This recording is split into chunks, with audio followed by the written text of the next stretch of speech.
I devoted 50 years of my life to my family, especially my grandson Victor. I raised him after his parents abandoned him, spent my retirement savings on his education, even sold my cherished jewelry to help him buy his first house. But the moment I told him my pension had been cut due to company bankruptcy, he called me a financial liability and gave me 2 days to leave. What he didn't know was that my dear friend Harold, whom I had cared for during his final years, had left me, his entire estate, worth over $5 million. It was a crisp autumn morning when I broke the news to Victor. Before we jump back in, tell us where you're tuning in from, and if this story touches you, make sure you're subscribed, because tomorrow I've saved something extra special for you. I'd just received the letter saying that Global Financial, the company I'd worked for since I was 20, had declared bankruptcy. Their pension fund had been mismanaged for years, and now thousands of retirees like me were left with nothing. 50 years of loyal service, and my monthly income had vanished overnight. I'd been living with Victor and his wife Meredith for the past 3 years.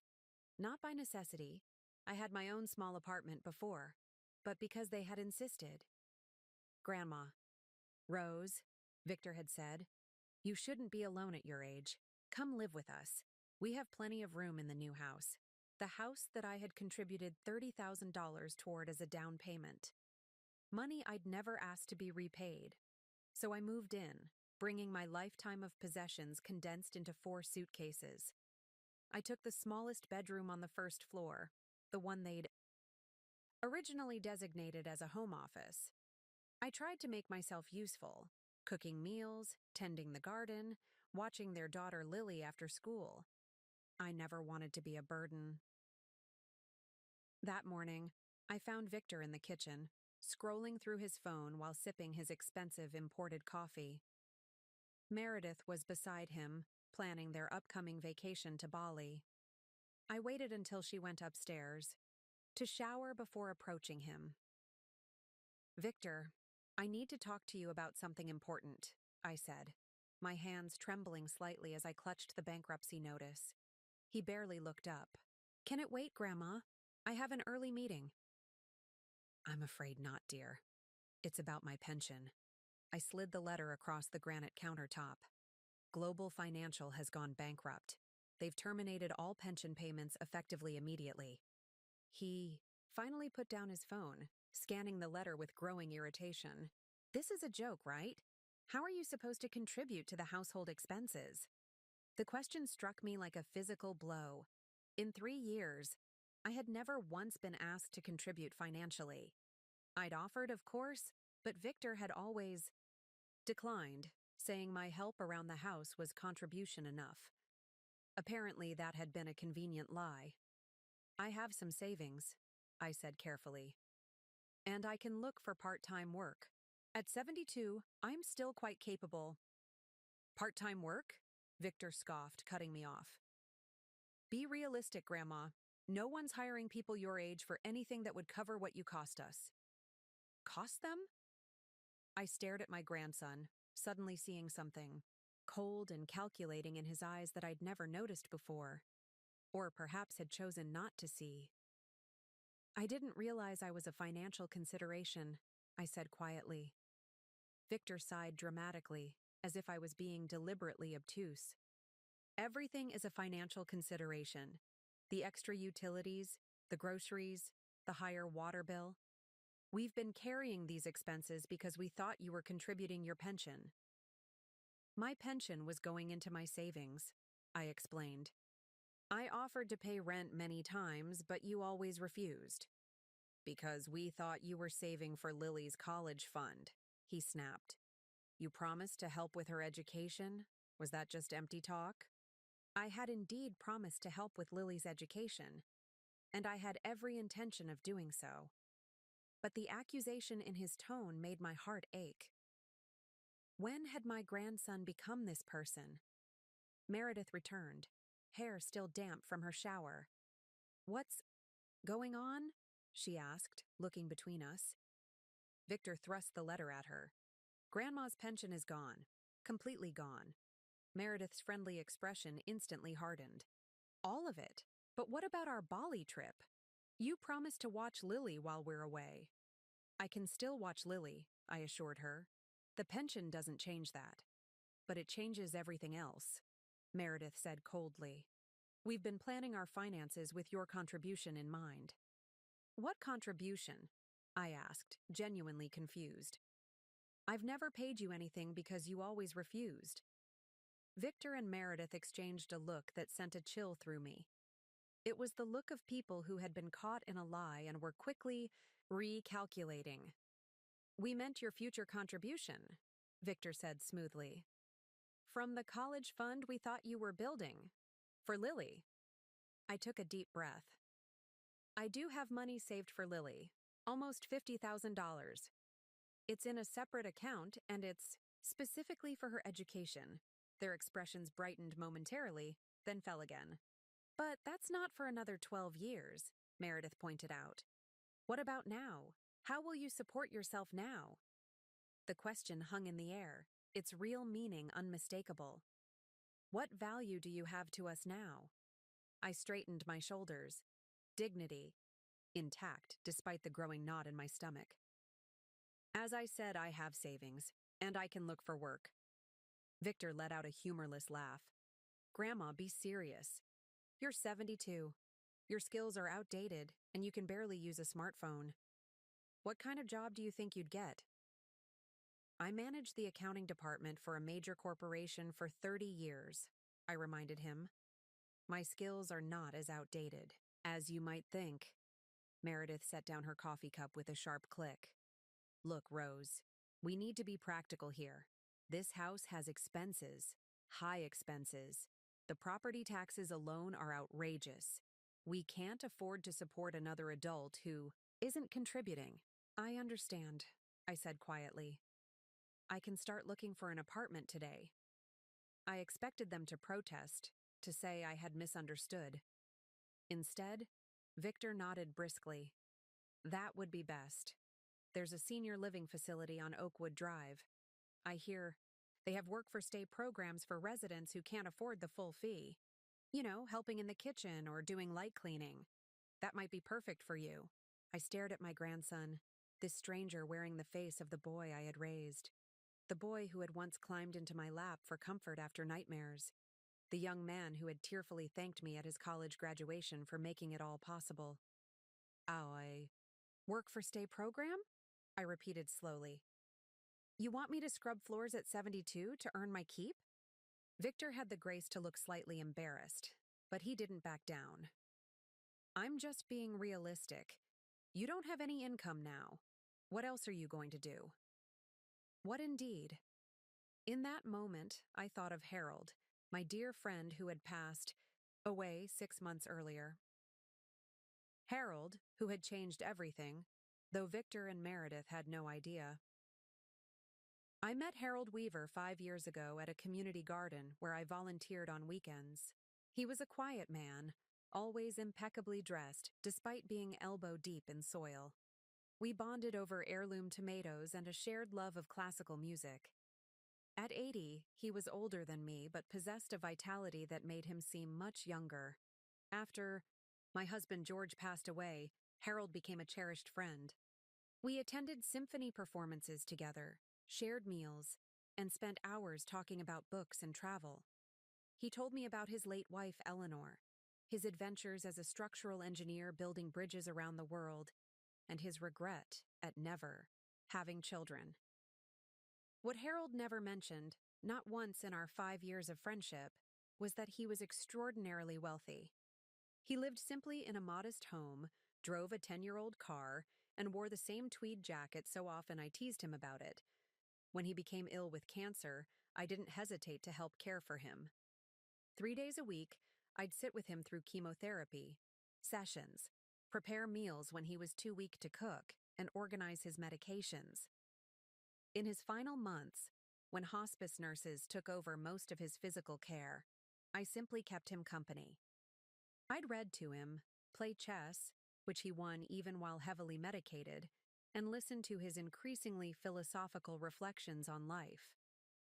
Rose, he said to me once, about a week before he died, Do you know what I've learned is the most valuable thing in this world?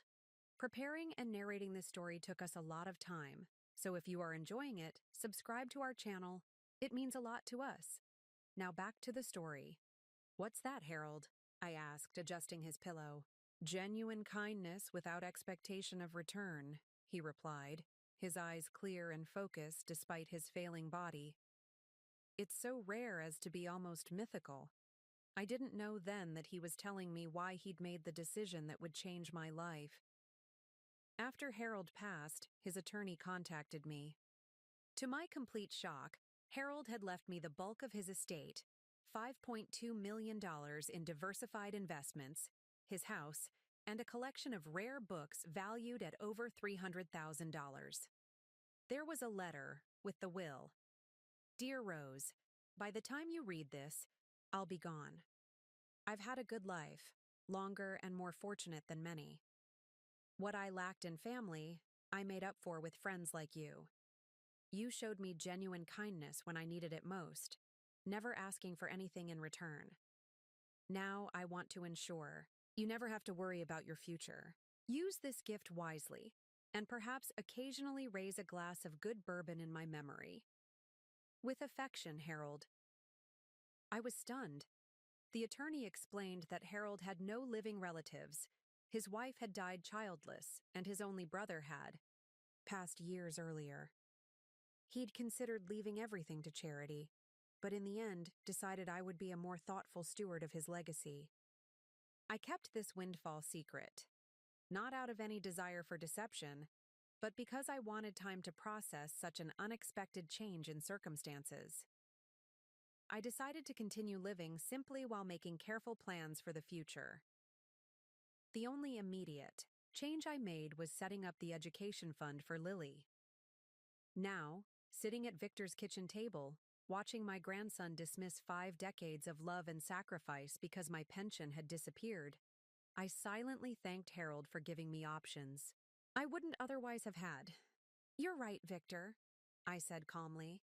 I should start making different arrangements. I'll need a few days to sort things out. Victor and Meredith exchanged another look. Actually, Meredith said, her voice artificially sympathetic, we've been thinking of converting your room into a home gym. We were going to discuss it with you next month, but given the circumstances. What Meredith means, Victor interjected, is that sooner would be better than later. Maybe by the end of this week? 4 days. They were giving me 4 days to leave after 50 years of being there for them through everything. I see, I said, my voice steady despite the hurt blooming in my chest. I'll be out by Friday. Great, Meredith replied brightly, as if we'd just agreed on a dinner plan rather than my eviction.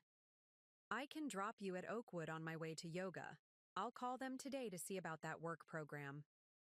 I smiled thinly. That won't be necessary. I'll make my own arrangements. Victor frowned. Grandma, be reasonable. You can't afford a regular apartment anymore. Oakwood is your best option. I appreciate your concern, I said, standing up from the table. But I've been managing my own affairs since before you were born. I'll continue to do so. I left them in the kitchen and went to my room, closing the door softly behind me. I sat on the edge of my bed, allowing myself exactly 5 minutes to feel the pain of their betrayal. Then I picked up my phone and called Harold's attorney. Jonathan? It's Rose Montgomery. I think it's time to move into Harold's house. Over the next 3 days, I quietly packed my belongings while Victor and Meredith went about their lives, barely acknowledging my impending departure. Lily was the only one who seemed upset, climbing into my lap in the evenings, asking why I had to go. Sometimes people need different things, sweetheart, I explained, stroking her hair. But I promise I'll still see you often. On Friday morning, a sleek black car arrived at the house. The driver, a professional woman in her 30s, rang the doorbell. I'm here for Mrs. Montgomery, she announced when Meredith opened the door. Meredith looked confused. Are you from Oakwood? No, ma'am. Executive car service. I'm to take Mrs. Montgomery to her new residence. Victor appeared in the hallway. What new residence? Grandma, what's going on? I emerged from my room with my final suitcase. My ride is here. Executive car service? Victor repeated slowly. Grandma, you can't afford luxuries like private cars anymore. I handed my suitcase to the driver. It's prepaid, Victor. No need to worry. But where are you going? Meredith demanded. We thought you were moving to Oakwood. I kissed Lily goodbye, hugging her tightly. I've made other arrangements. What other arrangements could you possibly have made? Victor scoffed. Did you max out your credit cards? Because we're not bailing you out if that's your plan. No. Victor. No credit cards, I replied, keeping my voice level. A dear friend left me his home when he passed. I've decided to move there. Victor's eyebrows shot up in surprise. Someone left you a house? Who? Why didn't you mention this before? I smiled faintly. You never asked about my friends, Victor. You never asked about much of my life at all. Meredith frowned, suspicious. What kind of house? Where is it? It's in Lakewood Heights, I said casually, watching their expressions change. Lakewood Heights was one of the most prestigious neighborhoods in the city, gated communities, manicured lawns, and homes that started at 7 figures. Victor let out a dismissive laugh. That's impossible. Nobody lives in Lakewood Heights unless they're a CEO or something.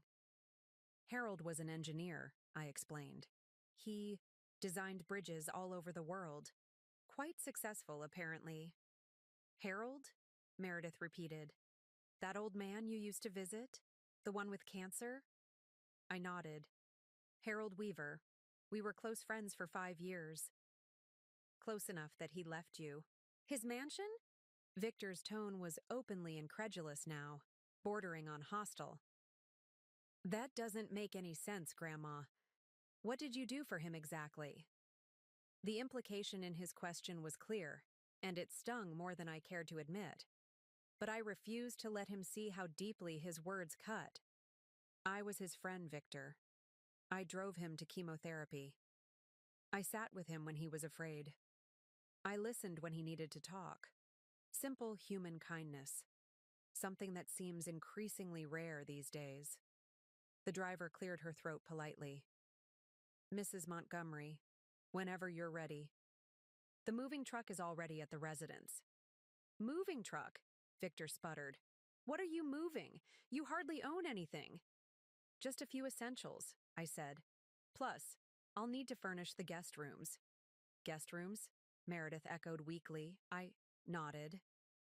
It's a 5-bedroom home. Too much space for just me, but Harold loved that house. I've decided to honor his memory by keeping it. The reality was slowly dawning on them. Their expressions shifted from disbelief to calculation.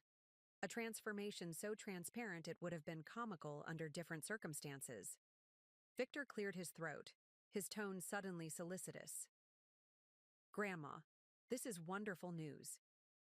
But such a big house, you'll need help managing it. Why don't we come see it this weekend? Maybe we could even help you get settled. That's very thoughtful, Victor, I replied, but I've hired a service to help with the unpacking. I think I need some time to myself right now. It's been quite a shock, losing my pension and my home in the same week. The pointed comment wasn't lost on him. He had the grace to look momentarily ashamed, but recovered quickly. You know we weren't throwing you out, he protested. We were just trying to find a practical solution. A practical solution, I repeated softly. Yes, I believe the practical solution you found was for me to clean toilets at Oakwood to earn my keep. Meredith jumped in. That's not fair, Rose. We were concerned about your financial situation. We couldn't afford to support you indefinitely. Of course not, I agreed. Supporting an elderly relative would be such a burden, especially when you have that Bali vacation to think about. Lily, who had been quietly watching this exchange with wide eyes, suddenly piped up. Can I come see your new house, Grandma? I kneeled down to her level. Of course, sweetheart. Once I'm settled, you can come for a visit. Can she have her own? Room there? Lily asked excitedly. Absolutely, I promised. You can help me decorate it. Victor and Meredith exchanged alarmed glances at this exchange. I could almost see the thoughts racing through their minds. Was I planning to turn Lily against them? Would I tell her how they'd treated me? Well, I said, straightening up, I should be going. The security company is meeting me at noon to set up the new system. Security system? Victor echoed. Yes, the house has quite a few valuable items. Harold collected art, among other things. I turned to go, but Victor stepped forward, putting his hand on my arm. Grandma, wait. I think we've had a misunderstanding. We never wanted you to leave. We were just concerned about finances. I gently removed his hand. No misunderstanding, Victor. You made yourselves perfectly clear. You see me as a financial consideration, not family. That's good information to have, painful though it may be. That's not true, Meredith protested. We were just caught off guard by your pension news. We needed time to adjust our budget. And now you won't have to, I said pleasantly. I'll be fully self-sufficient in my new home. You can turn my room into that gym you've been wanting. Driver opened the car door for me. I took one last look at the house where I'd spent the last 3 years. Not in happiness, I now realized, but in a state of willful blindness. I had ignored the subtle signs of their true feelings because I hadn't wanted to face the truth. Goodbye, Victor. Meredith. I'll call about arranging visits with Lily. As the car pulled away, I didn't look back. I didn't need to see their stunned faces, their hasty recalculations. Instead, I focused on the road ahead, leading to the next chapter of my life. The ride to Lakewood Heights took 20 minutes. We passed through lush, tree-lined streets, each home more impressive than the last. Finally, we turned into a private drive marked by subtle but elegant stone pillars. Harold's house, my house now, came into view. It was a beautiful Georgian-style home, red brick with white columns, set back from the road and surrounded by magnificent oak trees. Not ostentatious, but undeniably impressive. The driver saw my expression and smiled. First time seeing it. Ma'am? Yes, I admitted. Harold always came to visit me. He said his house was too big, too empty. I never imagined. It's a lovely property, she commented as we pulled into the circular driveway. One of the originals in Lakewood Heights. I believe. A woman in a crisp suit was waiting on the front steps. She approached as I exited the car. Mrs. Montgomery? I'm Diana Reynolds, the property manager. Mr. Weaver's attorney asked me to meet you here and help you get oriented. Thank you, Diana. This is all quite new to me. She smiled warmly. We have everything prepared. The house has been thoroughly cleaned, all systems have been checked, and the kitchen is fully stocked as you requested. As we walked up the steps, I paused to take in the full magnitude of what Harold had given me. Not just financial security, but a fresh start. A chance to redefine myself on my own terms. The movers had already delivered my few possessions. 4 suitcases in the grand. Foyer looked almost comically inadequate against the sweeping staircase and gleaming hardwood floors. Let me show you around, Diana offered, guiding me into a spacious living room with floor-to-ceiling windows overlooking immaculately landscaped gardens. I spent the next week settling into my new home. Diana was invaluable, introducing me to the house staff Harold had employed, a housekeeper who came 3 times weekly, a gardener, and a handyman who maintained the property. She helped me navigate the security system, the temperature controls for the wine cellar, and the irrigation system for the gardens. Each day brought new discoveries. Harold's library contained first editions of classic novels. His study housed architectural drawings of the famous bridges he'd designed. The basement included a temperature-controlled room filled with rare wines and spirits. It was like getting to know my friend all over again, this time through the things he'd cherished. I kept my promise to Lily, calling her daily despite Victor and Meredith's obvious disapproval. I could hear them in the background, sometimes instructing her what to say, sometimes trying to cut our conversations short. But Lily was persistent, always asking when she could visit my castle, as she called it. On the 8th day in my new home, the doorbell rang. I opened it to find Victor standing there, a forced smile on his face. "Grandma, surprise visit," he announced with artificial cheer. "I was in the neighborhood and thought I'd stop by to see how you're settling in." In the neighborhood, indeed. Lakewood Heights wasn't the kind of place one just happened to be passing through. "Victor," I said neutrally, "this is unexpected." "May I come in?" he asked, already stepping forward. I moved aside, allowing him to enter. His eyes widened as he took in the soaring ceiling of the foyer, the crystal chandelier, the marble floors. "Wow," he breathed. "This place is incredible. Harold must have been loaded." Harold was a very successful man, I corrected. But he valued people over possessions. Victor barely seemed to hear me, too busy scanning the visible rooms with a calculating gaze. "This must be worth, what, 3, 4 million?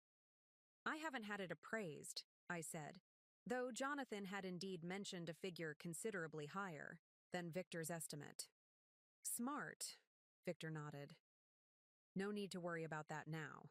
So, how are you doing here all alone? It must be quite an adjustment." "I'm adjusting well, thank you. Would you like some tea?" "Tea would be great," he agreed, following me toward the kitchen. As we passed the living room, he stopped abruptly, staring at a large painting above the fireplace. Is that a real Monet?"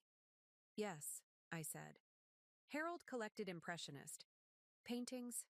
There are several throughout the house." Victor's mouth literally fell open. "Several?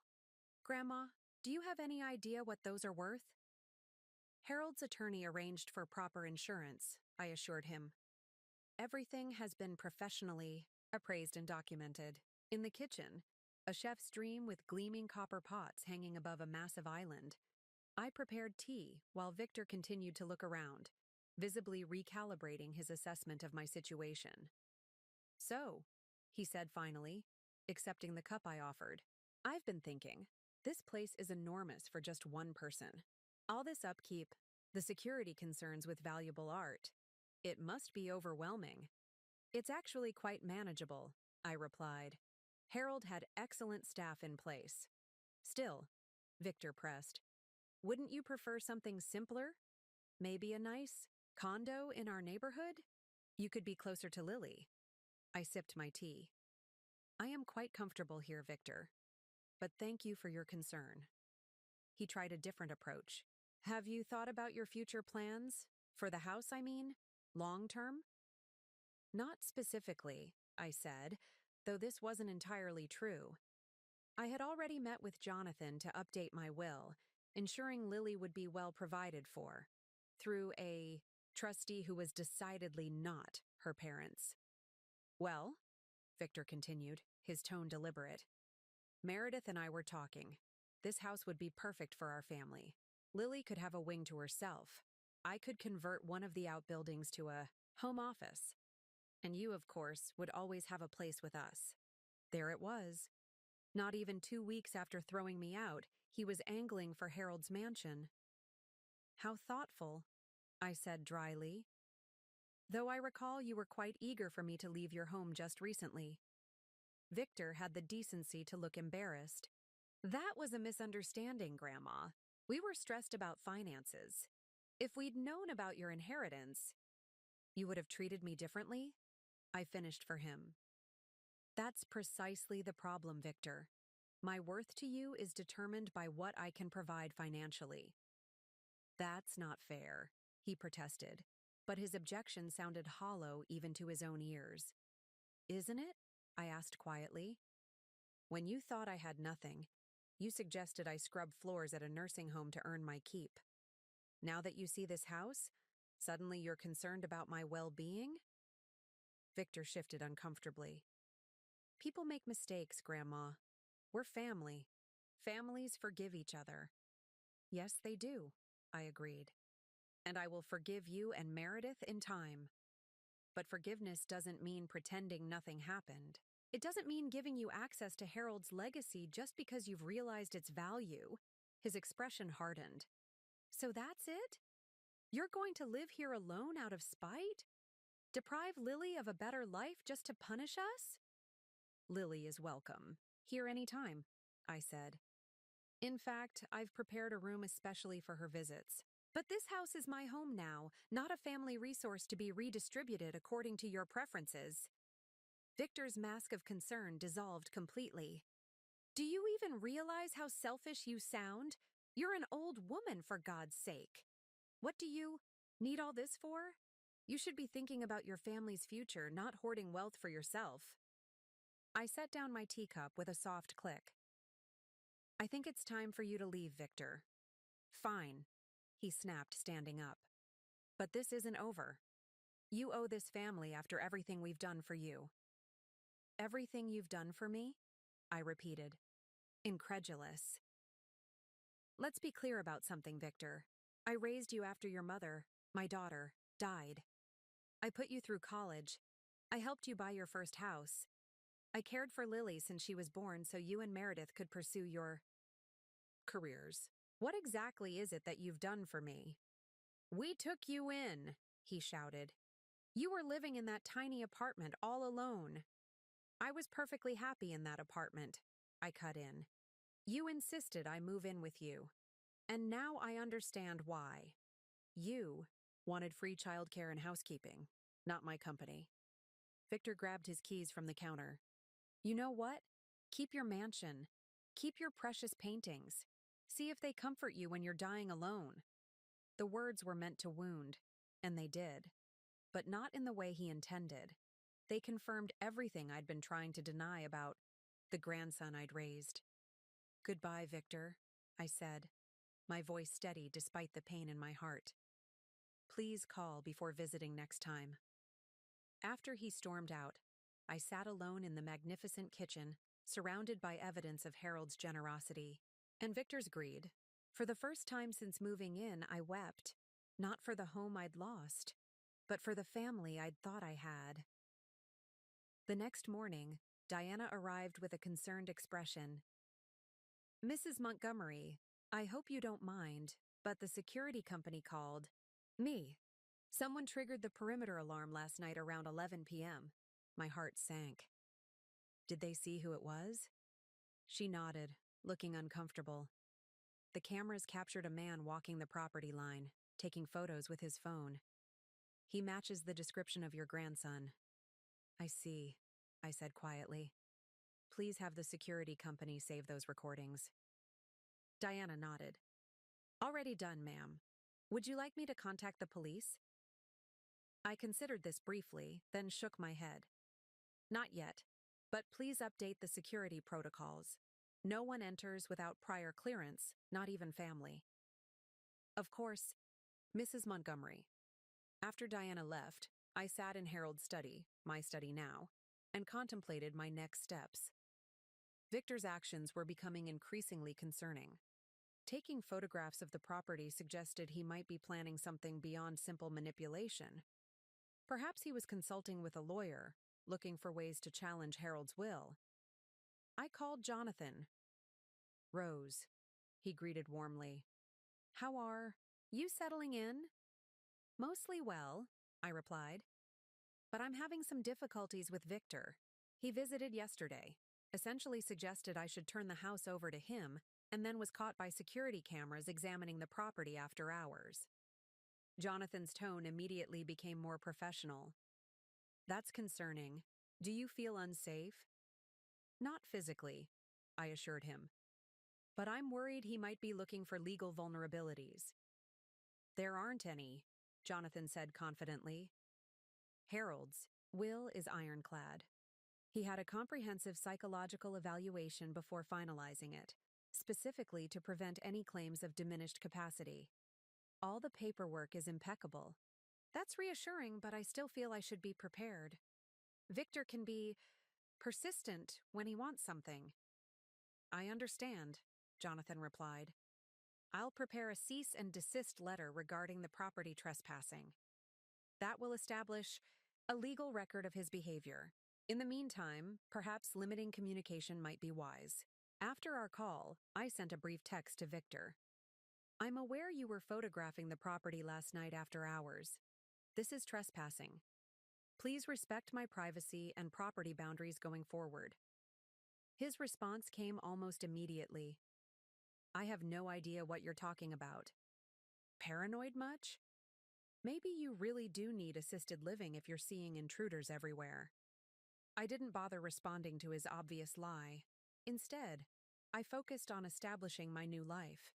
I joined the Lakewood Heights Community Garden, volunteered at the local library reading to children, and enrolled in a watercolor painting class I'd always wanted to try. Gradually, I began building a social circle independent of Victor and Meredith. 3 weeks after moving in, I hosted a small dinner party for my new neighbors and friends from my various activities. Among them was Bernard, a distinguished retired judge who lived 2 doors down and had been a close friend of Harold's. Harold talked about you often, Bernard told me as we sat in the garden after dinner. He was quite selective about his friendships, you know. The fact that he left you everything speaks volumes. I still can't quite believe it, I admitted. It seems so disproportionate to what I did for him. Bernard shook his head. Harold wasn't transactional that way. He valued genuine connection, above all else. After Eleanor died, he was adrift. You anchored him during his final years. Our conversation was interrupted by an urgent call from Diana. Mrs. Montgomery, I'm so sorry to disturb your evening, but there's a situation at the front gate. Your grandson and his wife are demanding entry. They're quite insistent and causing a scene. Security has asked for your instructions. I sighed deeply. Tell them I'll be right there. Bernard insisted on accompanying me. Sometimes a legal perspective can be helpful in these situations, he said kindly. When we reached the gate, Victor and Meredith were arguing loudly with the security guard. Meredith's face was flushed with anger, while Victor looked oddly triumphant. Grandma, he called when he spotted me. Tell this rent-a-cop to let us in. We've brought Lily to see you, just like you wanted.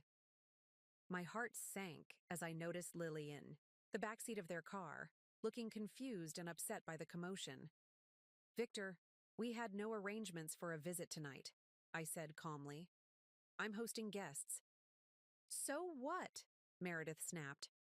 We're family, not guests who need appointments. The security guard looked to me for direction. I hesitated, torn between not wanting to disappoint Lily and not wanting to reward Victor and Meredith's manipulative behavior. Bernard stepped forward. Perhaps I could suggest a compromise? Why not allow the child to visit briefly while the adults remain here to discuss proper visiting protocols for the future? Victor's eyes narrowed as he assessed Bernard. And you are? Bernard Mitchell, retired Superior Court judge and neighbor to Mrs. Montgomery, he replied pleasantly but with unmistakable authority. Victor's demeanor changed instantly. Oh, well, that sounds reasonable. Lily can visit while we chat. Right? Meredith. She looked less convinced but nodded stiffly. I instructed the guard to escort Lily to the house where my other guests could keep her company while I dealt with this situation. Once she was out of earshot, I turned to Victor. This behavior needs to stop. Unannounced visits, late-night property inspections, using Lily as a pawn. It's unacceptable. We're not using anyone as a pawn, Meredith protested. Lily genuinely wanted to see you in your castle. Then you should have called first, I replied firmly. Victor crossed his arms. Fine. We'll call next time. Can we come in now? No, I said simply. You can pick Lily up in 1 hour, and in the future, all visits will be scheduled at least 24 hours in advance. That's ridiculous, Meredith exploded. You can't dictate when we see you. Actually, she can, Bernard interjected mildly. This is private property. Access is entirely at Mrs. Montgomery's discretion. Victor glared at him. Stay out of this. It's a family matter. A family matter that involves trespassing and harassment, Bernard replied, his tone hardening slightly. As a friend of Mrs. Montgomery's, I'm concerned about these behaviors. Harassment? Victor scoffed. That's absurd. Grandma, are you seriously letting this stranger turn you against your own family? I shook my head, suddenly very tired. No. One is turning me against anyone, Victor. Your own actions are doing that quite effectively. What's that supposed to mean? Meredith demanded. It means that from the moment you learned I lost my pension, you've treated me as a burden to be disposed of. And from the moment you saw this house, you've been scheming to get your hands on. Victor's face darkened. That's not true. We're concerned about you living alone at your age. Yet you were perfectly comfortable sending me to live alone at Oakwood, working as a janitor. I pointed out. That was different, he sputtered. We couldn't afford. Exactly, I cut in. You couldn't afford me when I had no pension. Now that, I have assets. Suddenly you're concerned about my welfare. The timing is rather transparent, Victor. Bernard cleared his throat. If I may suggest, perhaps a cooling off period might be beneficial. Mrs. Montgomery has established reasonable boundaries for future visits. I recommend respecting those boundaries. Victor looked like he wanted to argue further, but Meredith tugged at his arm. Let's just go wait in the car, she muttered. This isn't getting us anywhere. After they retreated, Bernard turned to me with a sympathetic smile. Family complications can be the most difficult. If you ever need legal advice, or just a friendly ear, my door is always open. I thanked him sincerely, grateful for his support and the calm authority he'd brought. To the confrontation. Later, when Lily came to say goodbye, she hugged me tightly. Your house is amazing, Grandma. Can I come back tomorrow? Not tomorrow, sweetheart, but soon, I promised. We'll set up a regular visiting schedule. As they drove away, Victor's face was a mask of barely contained fury, while Meredith refused to even look at me. Only Lily waved enthusiastically from the back seat, her innocent affection untainted by adult grievances. Walking back to my guests, I felt a curious mixture of sadness and relief. The family dynamics I'd long accepted were being revealed in their true light, painful though that was. But in their place, new connections were forming, healthier ones based on mutual respect rather than obligation or exploitation. The following week, an envelope arrived by certified mail. Inside was a formal letter from a law firm I didn't recognize. My hands trembled slightly as I read it. Dear Mrs. Montgomery, this firm has been retained by Victor and Meredith Adams regarding the estate of Harold Weaver. Our clients have concerns about the circumstances surrounding Mr. Weaver's will and the undue influence that may have been exerted during his final illness. We request a meeting to discuss the possibility of an amicable resolution before pursuing formal legal action.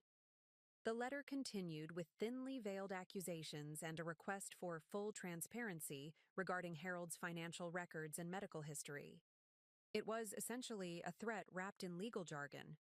I immediately forwarded the letter to Jonathan, who called me within the hour. This is exactly the kind of nuisance claim I anticipated, he said, his voice calm but firm. It has no merit whatsoever. But they're hoping to intimidate you into a settlement. What should I do? I asked. Nothing directly. I'll respond on your behalf, making it clear that any further communication must come through me, not to you personally. I'll also remind them of the extensive documentation we have, including Harold's medical clearance and the videotaped will. Signing. There's a video. This was news to me. Yes, Harold insisted on it. He specifically mentioned that he was of sound mind and under no undue influence. He also explicitly stated that he was aware his decision might be challenged by opportunistic parties, and that he was making this recording to counter such claims. I felt a rush of gratitude for Harold's foresight. Even from beyond the grave, he was protecting me. One more thing, Jonathan added. I recommend you limit all communication with Victor and Meredith to writing, email, or text, so you have a record. If they call, let it go to voicemail. We need to document everything. Over the next month, Victor and Meredith escalated their campaign. They sent more legal letters, each more aggressive than the last. They attempted to contact Harold's former doctors, seeking evidence of cognitive decline. They even reached out to distant relatives of Harold's late wife, trying to build a coalition of potential challengers to the will. All their efforts were methodically countered by Jonathan, whose responses became increasingly stern as their tactics grew more desperate. Meanwhile, I continued building my new life, refusing to be consumed by their negativity. I enrolled in an advanced watercolor class, joined the board of the community garden, and began mentoring young girls at a local after-school program. I reconnected with old friends who had drifted away during my years living with Victor, and I made new ones among my neighbors and fellow volunteers. The one heartache that remained was Lily. Victor and Meredith had drastically reduced her visits, allowing her to see me only once a month under their strict supervision. During these visits, they never left us alone together, clearly afraid. I might reveal the truth about their behavior, or worse from their perspective, details about my financial situation. Despite their presence, these visits were precious to me. Lily and I would bake cookies, explore the garden, or paint together in the sunroom. She was flourishing in school and had inherited my love of reading, often bringing books for us to discuss. 4 months after moving into Harold's house, I received an unexpected visitor. Diana showed a woman into my study one afternoon, a strikingly familiar-looking woman in her mid-40s, professionally dressed and clearly nervous. "Mrs. Montgomery, I'm Dr. Julia Adams, Victor's sister." I stared at her in shock. Victor had told me his younger sister died in a car accident shortly after finishing medical school. According to him, they'd had a falling out, and he deeply regretted not reconciling before her death. "Julia? But Victor said you were dead?" She smiled grimly. "Yes, he would say that. It's easier than admitting he disowned me for coming out as gay 15 years ago." I gestured for her to sit, my mind reeling. "I don't understand. He showed me obituaries, news articles about the accident." Julia shook her head. "All fabricated. Victor is surprisingly tech-savvy when it comes to creating false evidence. The car accident was real, but I survived with minor injuries. When I tried to contact him afterward, he told me never to call again. Said it would be easier for everyone if I just stayed dead." My heart broke anew at this revelation. The grandson, I thought I knew, was even more of a stranger than I'd realized. "How did you find me?" I asked. "Pure coincidence, actually. I'm a neurologist at Mercy Hospital. One of my colleagues mentioned treating Harold Weaver before he died, and how his entire estate went to his caregiver, a woman named Rose Montgomery. When she described you, I realized you must be Victor's grandmother. I did some research, confirmed it was you, and, well, here I am." "Why now, after all these years?" Julia leaned forward, her expression earnest. "Because I saw the legal notices. Victor is challenging Harold's will, claiming elder abuse and undue influence. I know my brother. This is what he does. Creates narratives that cast himself as the victim while vilifying others. He did it to me, and now he's doing it to you." I listened as Julia shared her history with Victor. A pattern of manipulation, gaslighting, and outright fabrication whenever someone challenged his authority or refused his demands. She described how he had systematically isolated their parents from other family members, eventually controlling their finances and healthcare decisions. "Our parents died believing I abandoned them," she said, her voice catching. "Victor made sure of that. He intercepted my letters, blocked my calls. When I finally went to their house, he had already moved them to a facility and refused to tell me where." Her story was painfully familiar. The same tactics Victor had attempted to use. On me, isolation, manipulation, controlling access to information, he had perfected on his own sister. "I'm not here to reconcile with him," Julia clarified. "That bridge is thoroughly burned. I'm here because I can't stand by and watch him destroy another family member, and because I might be able to help. Help how? I asked. I have documentation, years of it. Emails, recorded conversations, financial records showing how he manipulated our parents' accounts. It establishes a pattern of behavior that might be relevant to your case. And as a neurologist who specializes in cognitive impairment, I can testify about how Victor manipulates medical narratives to serve his purposes.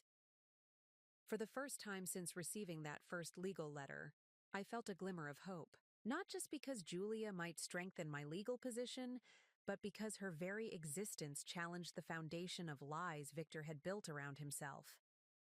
There's something else you should know, Julia said hesitantly. I've been following Victor's social media. He's been posting about your declining mental health and how concerned he is that you're being taken advantage of by new friends. He's laying groundwork, Rose. For what? I'm not entirely sure, but it's not good. I nodded, unsurprised but still disheartened. Jonathan, my attorney, warned me this might happen. Victor's trying to build a case for guardianship. Exactly, Julia confirmed. If he can't get Harold's estate through challenging the will, he'll try to gain control over you instead. We talked for hours, comparing stories and strategies. By the time Julia left, we had agreed to stay in touch and support each other through whatever came next. She had given me her contact information and promised to speak with Jonathan about providing evidence for our case. As I showed her to the door, Julia paused.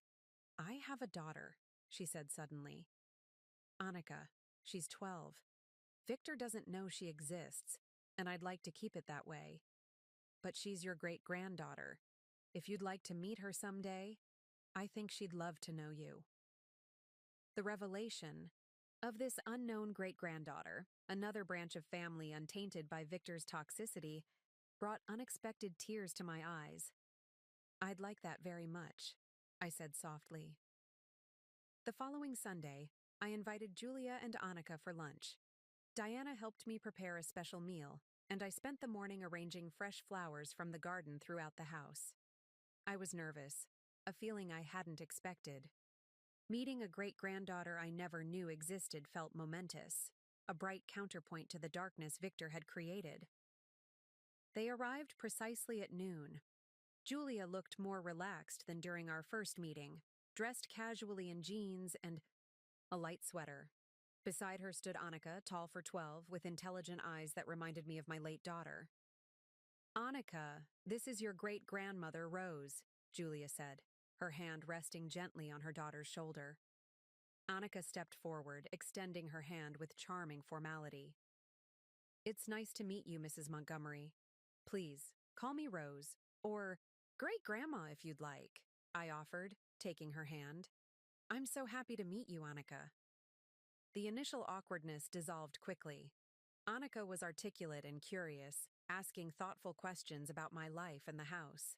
During lunch, she told me about her passion for science and mathematics, her goal to become an aerospace engineer, and her collection of vintage astronomical charts. Mom said you like art, she mentioned as we finished dessert.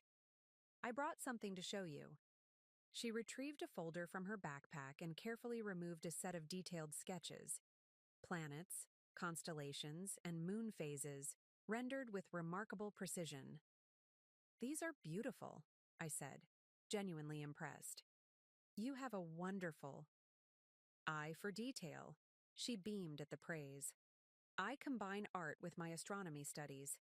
Mom says it helps me see patterns others might miss.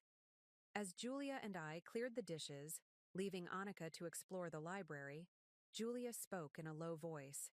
I've been in touch with Jonathan. I'm meeting him tomorrow to provide my documentation. He seems to think it will be very helpful. Thank you, I said, touching her arm gently. Not just for the legal help, but for reaching out, for bringing Annika into my life. She smiled, a hint of sadness in her eyes. Family should be about love and support, not manipulation and control. Victor never understood that. After they left, promising to return soon, I sat in Harold's study, reflecting on the strange turns my life had taken. 6 months ago, I had been living in Victor's house, walking on eggshells, trying to earn approval from people who saw me only as a resource to be exploited. Now I was building connections based on genuine care and mutual respect. The next morning, I received a text from Meredith. "We need to talk about Lily's college fund. The money you promised her. Can we meet?" I consulted with Jonathan before responding. "The education fund for Lily remains intact and will be available for her college expenses when the time comes. There's nothing to discuss." Meredith's reply was immediate. "We need access to that money now. Lily's private school tuition is due and we're short. You promised to help with her education. This qualifies." I sighed, recognizing the manipulation attempt. The fund is structured as a trust that becomes available when Lily turns 18. It cannot be accessed for current expenses. I never promised to pay for private school tuition. 20 minutes later, Victor called. I let it go to voicemail as Jonathan had advised. His message was tense, barely controlled. "Grandma, we need to discuss this education money situation in person. Meredith and I will be coming over this afternoon. We expect you to see us." I forwarded the message to Jonathan, who immediately responded, "Do not meet with them alone. I can be there at 4 p.m. Alternatively, Bernard could be present as a witness." I texted Bernard, who readily agreed to come over. Then I replied to Victor, "I can meet at 4 p.m. Jonathan will be present, as will Bernard Mitchell." Victor's response was predictably hostile. "Why do you need lawyers for a family discussion? Are you hiding something?" "We'll be there at 2. I stood firm. 4 p.m. with Jonathan and Bernard, or no meeting at all. Your choice. After a long delay, fine. 4 p.m. When they arrived, Victor and Meredith were dressed formally, as if attending a business meeting. Meredith carried a leather portfolio filled with papers. Their expressions were grim but determined. Jonathan and Bernard were already seated in the living room when Diana showed them in. I remained standing, unwilling to give them any perception of weakness. "Thank you for coming," I said politely. "Please have a seat." Victor ignored the pleasantries. "Let's cut to the chase. We need $30,000 for Lily's tuition and extracurricular activities. You promised to support her education." "I did promise to support her college education," I clarified. "And I've established a trust fund for that purpose. It will be more than sufficient to cover her undergraduate expenses when the time comes." "That doesn't help us now," Meredith interjected.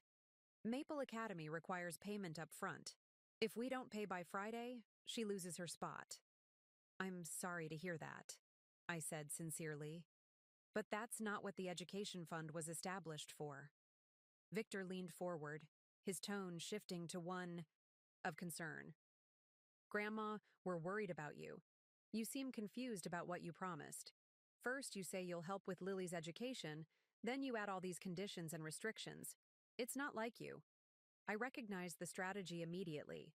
The implication of cognitive decline, carefully framed as concern. Julia had warned me this was coming. "I'm not confused at all, Victor. I've been very consistent. The education fund is for Lily's college expenses. That has never changed." "But you're being unreasonable," Meredith pressed. "Lily's education is happening now. She needs your support now." "What Lily needs," I said carefully, "is stability and honesty from the adults in her life. If Maple Academy is too expensive for your budget, perhaps you should consider other options." Victor's facade of concern vanished. "Like what? Public school? Are you suggesting we downgrade our daughter's education because you're hoarding your windfall?"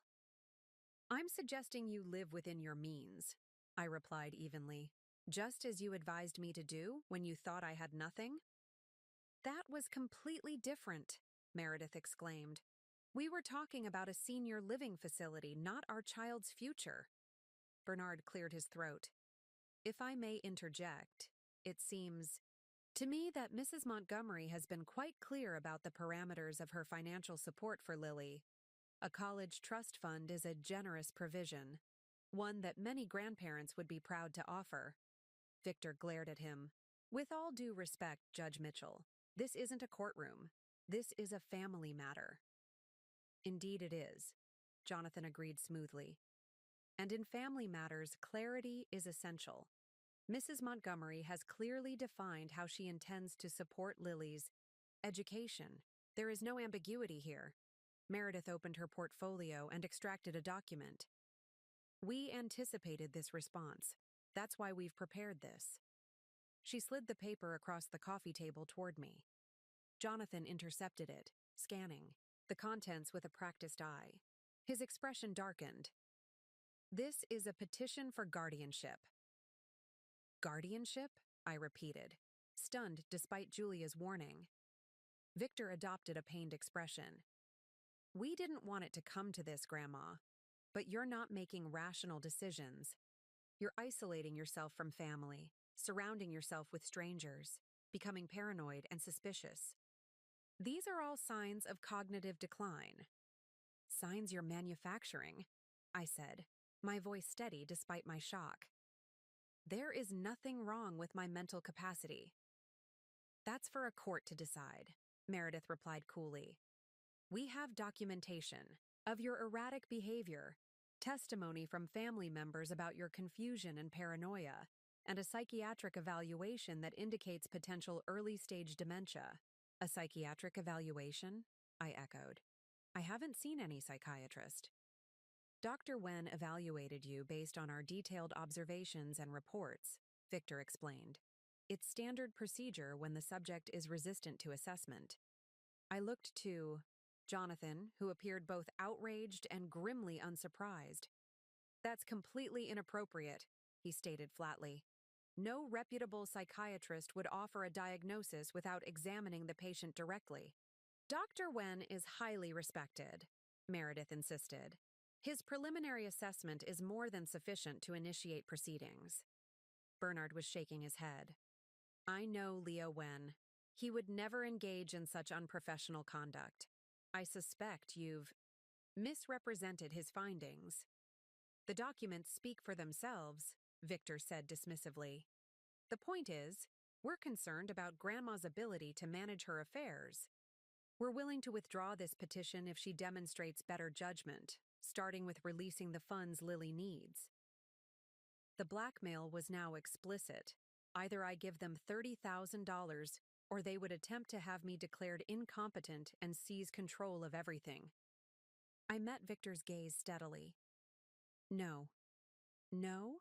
Victor repeated, genuine shock crossing his face. What do you mean, no? I mean I will not be blackmailed, I said, my voice gaining strength with each word. I will not give you money under duress. I will not surrender my autonomy to appease your greed. This isn't about greed, Meredith protested. It's about Lily's education. No, I said again. It's about control. You've never forgiven me for escaping your control when I moved here. This guardianship petition is just another attempt to regain that control. Victor stood abruptly, towering over me in what I recognized as an intimidation tactic. You're making a serious mistake, Grandma. Once this guardianship process starts, it won't be easy to stop. Your fancy house and all your new friends won't be able to protect you. Jonathan rose as well, his tall frame matching Victor's. Mr. Adams, I strongly advise you to reconsider this course of action. Your petition is based on fabricated evidence and misrepresented medical opinions. Pursuing it could expose you to significant legal consequences, including charges of attempted fraud. Are you threatening me? Victor demanded. Not at all, Jonathan replied calmly. I'm merely outlining the potential consequences of filing false statements with the court. Additionally, I should inform you that Mrs. Montgomery has recently undergone a comprehensive neurological evaluation with Dr. Abernathy at Memorial Hospital. His findings, which I have in my possession, conclusively demonstrate her complete cognitive competence. was news to me. I had indeed seen Dr. Abernathy at Jonathan's suggestion, but I hadn't yet received the formal report. Victor faltered momentarily, then rallied. One doctor's opinion doesn't settle anything. We have legitimate concerns about her judgment. Such as? Bernard prompted. Such as her suddenly cutting off family, becoming secretive about finances, making outlandish accusations against us. Meredith began listing. Establishing healthy boundaries is not evidence of cognitive decline, Bernard interrupted. Neither is maintaining privacy about personal finances. As for accusations, I've witnessed some concerning behavior myself during your previous visits. Victor turned to me, changing tactics yet again. Grandma, please, let's not make this adversarial. We're family. We should be able to work things out without lawyers and judges involved. Just help with Lily's tuition and we can forget all about this guardianship business. The manipulation was so transparent it was almost pitiful. In that moment, I felt a curious shift within myself. Not anger or hurt, but a profound clarity. I saw Victor not as the grandson I'd raised and loved, but as a deeply troubled man whose behavior had consequences I could no longer shield him from. Victor, I said quietly, I will not be giving you money for Lily's tuition. I will not be intimidated by your guardianship threats. And from this moment forward, I will not engage in any conversations with you except through my attorney. You can't be serious, he sputtered. After everything I've done for you. What exactly have you done for me, Victor? I asked, genuinely curious. Please, enlighten us all. He opened his mouth, closed it, then tried again. I gave you a home when you had nowhere else to go. I had my own apartment, I reminded him. You insisted I move in with you. We took care of you, Meredith interjected. Did you? In what way? I challenged. I cooked meals, cleaned the house, cared for Lily after school. You didn't take care of me. You exploited my labor. Victor's face darkened with rage. This is the thanks we get? Fine. Have it your way. We'll see you in court, and when we're done, you'll wish you'd never crossed us. Jonathan stepped forward. This meeting is over. Please leave the premises. Immediately. Or what? Victor sneered. Or I'll have security escort you out, I said simply. Your choice. For a moment I thought Victor might refuse, might escalate further, but Meredith tugged at his arm, whispering urgently. With a final glare, he allowed her to lead him toward the door. At the threshold, he turned back. This isn't over, Grandma. Not by a long shot. After they left, I sank into a chair, the adrenaline draining from my body. Well, I said shakily, that could have gone better. Actually, Jonathan said, I think it went exactly as it needed to. They revealed their hand, made explicit threats, and did so in front of witnesses. From a legal perspective, that's quite valuable. Bernard nodded agreement. Their petition won't survive preliminary review, especially with Dr. Abernathy's evaluation, on record. But more importantly, you stood your ground admirably, Rose. What happens now? I asked. Now we prepare our counteroffensive, Jonathan explained. The guardianship petition is frivolous, but we need to respond comprehensively to ensure it's dismissed with prejudice. Additionally, I recommend we seek a restraining order based on their pattern of harassment and intimidation. A restraining order against my own grandson, I murmured. I never imagined it would come to this. Family disputes are often the most painful, Bernard said gently. But sometimes creating distance is the only way to protect yourself. That evening, after Jonathan and Bernard had gone, I sat alone in the garden watching the sunset. The beauty of Harold's My Property seemed at odds with the ugliness of the day's confrontation. Yet somehow, despite everything, I felt stronger than I had in years. My phone buzzed with a text from Julia. Just checking in. How did the meeting go? I gave her a brief summary, ending with, they're proceeding with the guardianship petition. Jonathan thinks it won't stand, but it's still distressing. Her reply came quickly. I wish I could say I'm surprised. Want company tomorrow? Annika is asking about Great Grandma Rose and her amazing library. The message brought a smile to my face. Amid the day's stress, I'd love that. Come for lunch. I'll show Annika the astronomy books I found in Harold's collection. The next morning, a courier delivered an envelope from Jonathan containing Dr. Abernathy's neurological evaluation. As expected, it confirmed my complete cognitive competence, specifically noting exceptional executive function and decision-making capacity for a person of any age. Jonathan had attached a note. Excellent results. We've filed these with the court already. First hearing on the guardianship petition scheduled for next Tuesday. No need for you to attend. Preliminary matters only. I spent the morning preparing for Julia and Annika's visit, finding the astronomy books I'd mentioned and setting them out in the library. Diana helped prepare a lunch of soup and sandwiches with chocolate chip cookies, Annika's favorite, for dessert.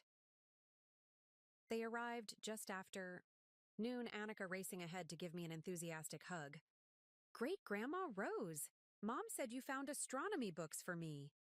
I did indeed, I confirmed, returning her hug. They're waiting in the library. As Annika dashed off to explore the books, Julia handed me a thick folder. Additional documentation for Jonathan, she explained. Financial records showing how Victor gradually took control of our parents' assets, medical records he falsified, emails where he threatened me when I tried to contest the will. It's all there. Thank you, I said, setting the folder on the hall table. Though I hope it won't be necessary. Julia's expression was somber. It will be. Victor doesn't give up when money is involved. He'll fight this all the way, using every dirty trick he knows. Then we'll be prepared, I assured her. But for today, let's focus on happier things. Annika mentioned she has a science project coming. Up? Julia smiled, visibly relaxing.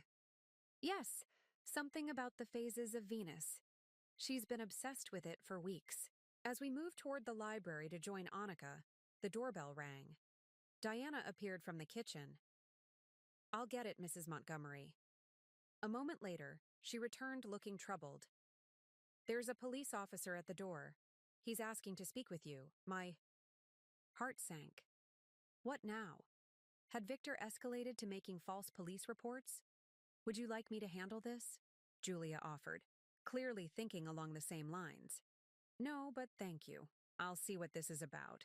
At the door stood a young police officer, looking somewhat uncomfortable. Mrs. Rose Montgomery? He asked, consulting his notepad. Yes, that's me. I'm Officer Daniels. We received a call requesting a welfare check at this address. The caller expressed concern about your safety and well-being. I sighed, unsurprised. Let me guess. The caller was my grandson, Victor Adams? Officer Daniels checked his notes again. Yes, ma'am. He stated that you're suffering from cognitive decline and may be in danger from individuals taking advantage of your condition. I assure you, officer, I'm perfectly fine, I said. As you can see, I'm alert, oriented, and under no duress. Would you like to come in? I have guests at the moment, my granddaughter-in-law and great-granddaughter, but you're welcome to speak with me privately if needed. He hesitated briefly, then nodded.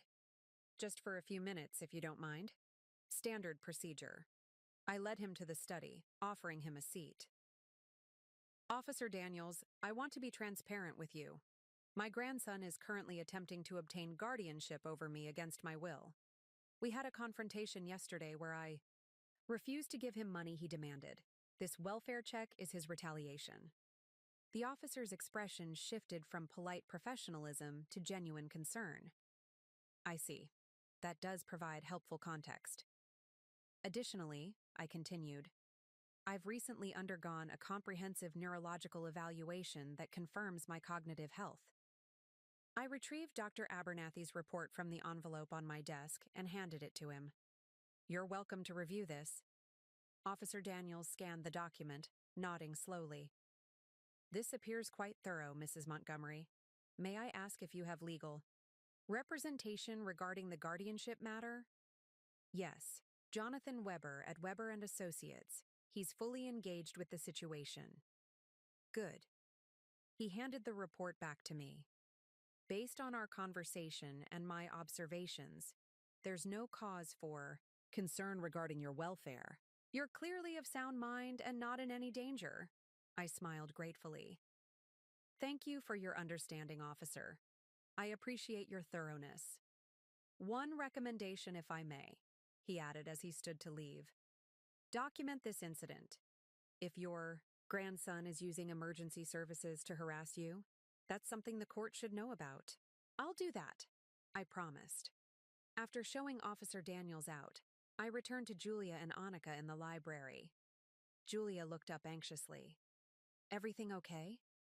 Victor called in a welfare check, I explained. The officer was very understanding once. I explained the situation. Julia shook her head in disgust. Classic Victor. When intimidation fails, he tries to make you look unstable to authorities. Annika glanced up from the astronomy book she was examining. Mom says Uncle Victor is a bully who never grew up, she commented matter-of-factly. I couldn't help but laugh at her candor. That's a rather apt description. Annika, Julia admonished, though she was smiling too. What? It's true, Annika insisted. Bullies use power to hurt people because they're afraid of losing control. That's Uncle Victor. Out of the mouths of babes, I thought. Annika had summarized in one sentence what had taken me decades to understand about my grandson. The rest of the afternoon passed pleasantly, with no further interruptions. Annika showed me her preliminary sketches for her Venus project, and I found myself thoroughly charmed by her enthusiasm and intelligence. She reminded me of myself at that age, curious, determined, unafraid to ask questions. After they left, I called Jonathan to report the welfare check incident. Not surprising, he said when I'd finished. It's a common tactic in these situations, but it's good that you documented it. Each of these attempts actually strengthens our case. It feels like he's escalating, I admitted. I'm concerned about what he might try next. That's a valid concern. Have you considered installing additional security measures? Perhaps cameras covering all entry points to the property? I hadn't, but the suggestion made sense. I'll look into that tomorrow. Good. And Rose? Try not to worry too much. Victor is operating from a position of weakness, not strength. Each desperate move he makes only further undermines his credibility. The next morning, I contacted a security company recommended by Bernard. By afternoon, they had installed additional cameras and upgraded the alarm system. The technician provided me with a simple app that allowed me to monitor the property from my phone and receive instant alerts of any unusual activity. That evening, I received a text from an unknown number. This is Meredith. Using a friend's phone. Need to talk privately. Important information about Victor's plans. Can you meet tomorrow? Just us. I stared at the message, suspicion immediately rising. Was this actually Meredith reaching out independently, or another of Victor's manipulation tactics? I forwarded the message to Jonathan, adding, "Feels like a trap." Thoughts? His response was immediate. Definitely do not meet privately. If legitimate, she can communicate through proper channels. I replied to the text, "Please have your attorney. Contact Jonathan Weber if you wish to communicate with me." The response came quickly. No attorneys. This is personal, not legal. Victor doesn't know I'm contacting you. I'm worried about what he's planning. Just 15 minutes, please. Again, I consulted Jonathan, who remained firm. This has all the hallmarks of a setup. They could be trying to create a scenario where you appear confused or easily manipulated. Hold your ground. I sent one final message. I will only communicate through attorneys at this point. If you have concerns about Victor's actions, I encourage you to speak with a professional about your options. There was no further response. 2 days later, Diana brought me the morning mail, which included a thick envelope from the family court. Inside was a notice that the preliminary hearing on the guardianship petition had been rescheduled due to an emergency motion filed by Victor's attorney. I immediately called Jonathan. "I was just about to call you," he said when he answered. "I've reviewed the emergency motion. Victor is claiming that you're being unduly influenced by Julia Adams." "Julia? How does he even know about her?" I asked, bewildered. "Apparently he had you under surveillance.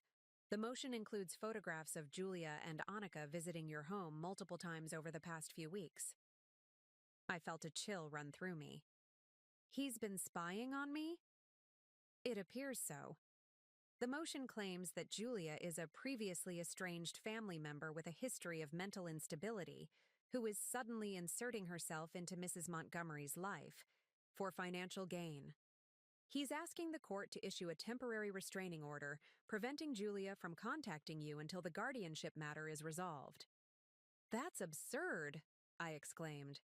"Julia has been nothing but supportive and honest with me." "Of course it's absurd," Jonathan agreed. "But it's a typical delay tactic. He's trying to isolate you from allies while dragging out the legal proceedings. What should we do?" "We're filing our response today. I've already spoken with Julia, and she's prepared to testify about Victor's history of fabricating stories and documents. The judge isn't likely to grant a restraining order based on these unsubstantiated claims, especially given Victor's clear pattern of harassment." As upset as I was about this latest development, part of me felt oddly validated. Each desperate move Victor made only confirmed what I now understood about him. He was a man who would stop at nothing to get what he wanted, regardless of who he hurt in the process. That evening, as I sat in the garden watching the sunset, my phone rang. It was Bernard. "Rose," he said without preamble, "I just received a rather disturbing call from Victor." "What did he want?" I asked, immediately alert. "He tried to recruit me to his side," Bernard explained. "Started with flattery about my distinguished career, then segued into concerns about your vulnerability to unsavory influences. When I made it clear I wasn't sympathetic to his position, he became quite aggressive." "Aggressive how?" "He implied that supporting you could damage my reputation. Said he had connections with several judges on the circuit who might view my interference unfavorably." I felt a surge of indignation. "He threatened you? That's outrageous." "Indeed," Bernard agreed, his tone remaining calm. "But not unexpected, given what you and Julia have told me about him. I simply wanted you to know that he's expanding his efforts beyond direct confrontation with you." "I'm so sorry you've been dragged into this," I said sincerely. "Don't be. I chose to support you because it was the right thing to do. Victor's tactics only confirm that judgment." He paused briefly. "There is one other thing. He mentioned something about evidence regarding Harold's final days that would change everything. Does that mean anything to you?" I considered this, puzzled. "No, nothing specific. Harold's final weeks were peaceful, if sad. His doctors managed his pain well, and he was lucid until near the end." That's what I thought.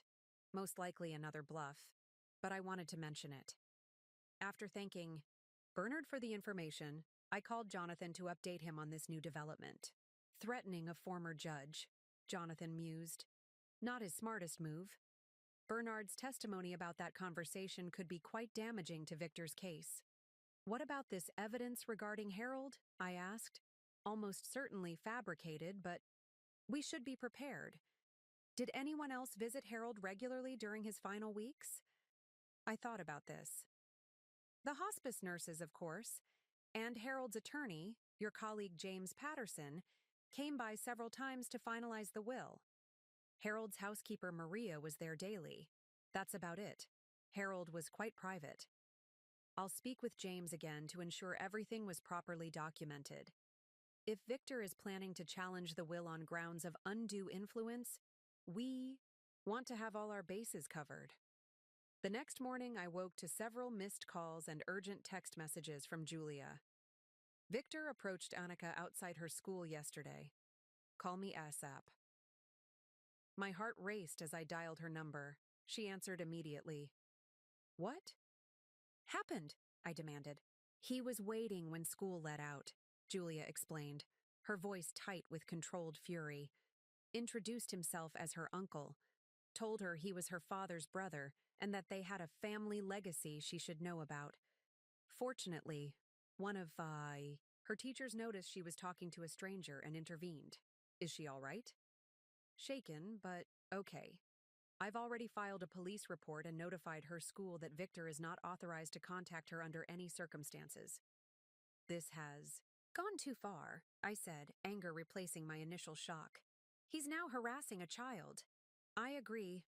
I've spoken with Jonathan, and he's expediting our motion for a restraining order to include Annika as well. But Rose, I'm worried. Victor is becoming increasingly erratic. There's no telling what he might do next. Her concern echoed my own growing unease. Victor's behavior was escalating from manipulation and legal harassment to something potentially more dangerous. Perhaps you and Annika should stay somewhere else for a while, I suggested. Somewhere Victor wouldn't know to look. We're ahead of you on that, Julia confirmed. We're staying with a colleague of mine for the next few days, at least until the restraining order is in place. After we hung up, I sat at my kitchen table feeling a strange mixture of fury and fear. Victor's willingness to approach a child, to potentially frighten or manipulate her, revealed a moral vacancy I hadn't fully grasped until now. I called Jonathan again. We need to end this, I said firmly. Not just defend against Victor's actions, but stop him completely. What are our options? Jonathan was silent for a moment, considering. There are several approaches we could take. The most immediate is pursuing restraining orders based on the pattern of harassment. Beyond that, we could file a civil suit for defamation and emotional distress, particularly given the false claims in his guardianship petition. And the guardianship petition itself? We're on solid ground there. The hearing is scheduled for next week, and I'm confident the judge will dismiss it based on the medical evidence alone. Victor's credibility is also severely compromised by his documented pattern of harassment. Is there anything else I should be doing to protect myself?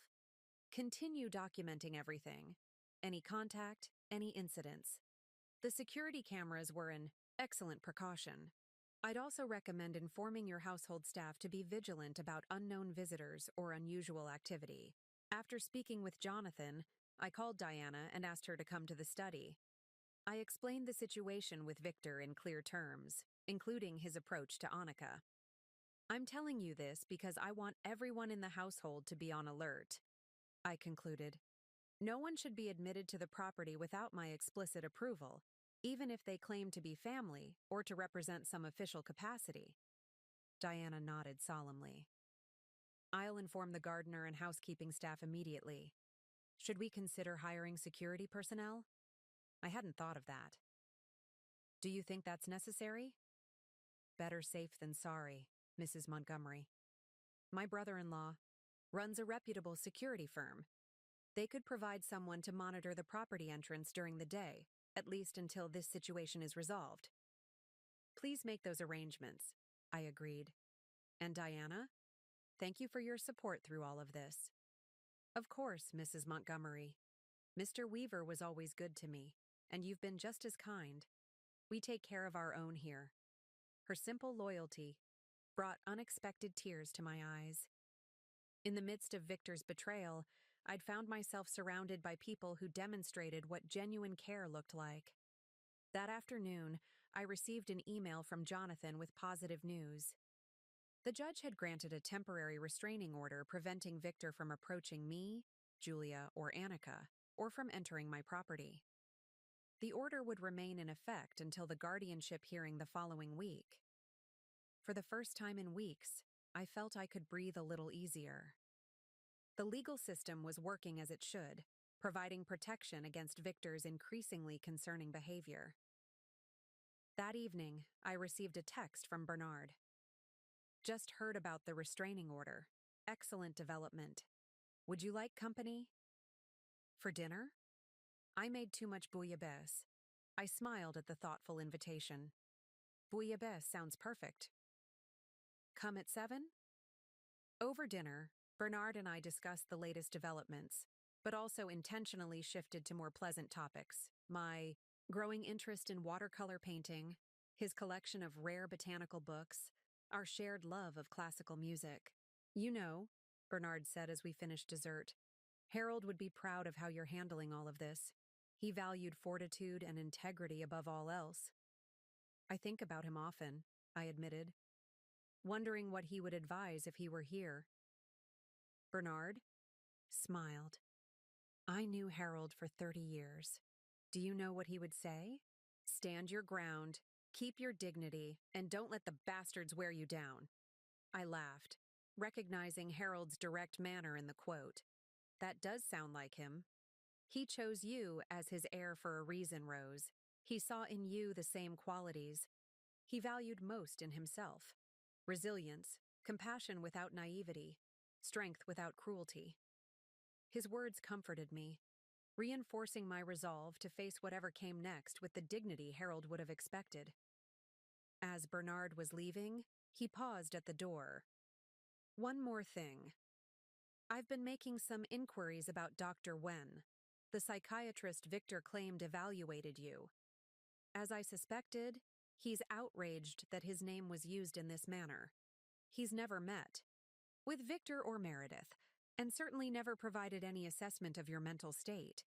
He's preparing a formal statement to that effect for the court. That's excellent news, I said. Another piece of Victor's fabrication exposed. Precisely. Sleep well, Rose. The tide is turning in your favor. The following morning, I woke to an unexpected email from Meredith. Given our previous interactions, I approached it with caution, but decided to read it before forwarding to Jonathan. Rose, I realize you probably won't believe anything I say at this point, but I need to tell you that I've left Victor. What happened with Annika was the final straw. I knew he could be manipulative and harsh, but approaching a child that way crossed a line I can't ignore. I've taken Lily to stay with my sister in Oak Ridge. I don't know what comes next, but I wanted you to know that Lily misses you terribly. She asks about you every day. I understand if you don't want any contact with me, but please don't punish Lily for her father's actions. She loves you and is innocent in all this. Meredith, I stared at the screen, conflicted. Could this be genuine or was it another trap? Meredith had always followed Victor's lead, but I'd occasionally glimpsed moments of discomfort with his more extreme behaviors. Was it possible she'd finally reached her breaking point? I forwarded the email to Jonathan with a note. What do you think? Legitimate or another manipulation? His response came within the hour. Interesting development. Could be legitimate. Women often do leave when children are endangered. Could also be a new tactic. Proceed with extreme caution. If you wish to respond, keep it brief and non-committal. Do not arrange any meetings without proper safeguards. After careful consideration, I replied to Meredith. Meredith, thank you for your message. I'm sorry to hear about this difficult situation, but I believe you're doing what's best to protect Lily, which is commendable.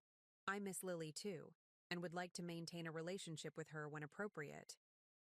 However, given the current legal proceedings, any arrangements would need to be handled carefully and with proper oversight. For now, please tell Lily that I love her very much and think of her often. Rose, I purposely kept my response measured and brief, neither fully embracing Meredith's apparent change of heart nor rejecting it outright.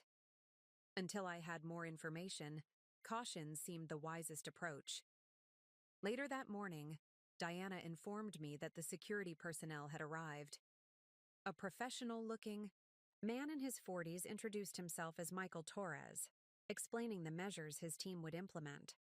They would maintain a discreet presence at the property entrance, monitor the security camera feeds, and conduct regular perimeter checks. We've been briefed on Mr. Adams and have his photograph, Michael assured me. He will not gain access. to the property under any circumstances.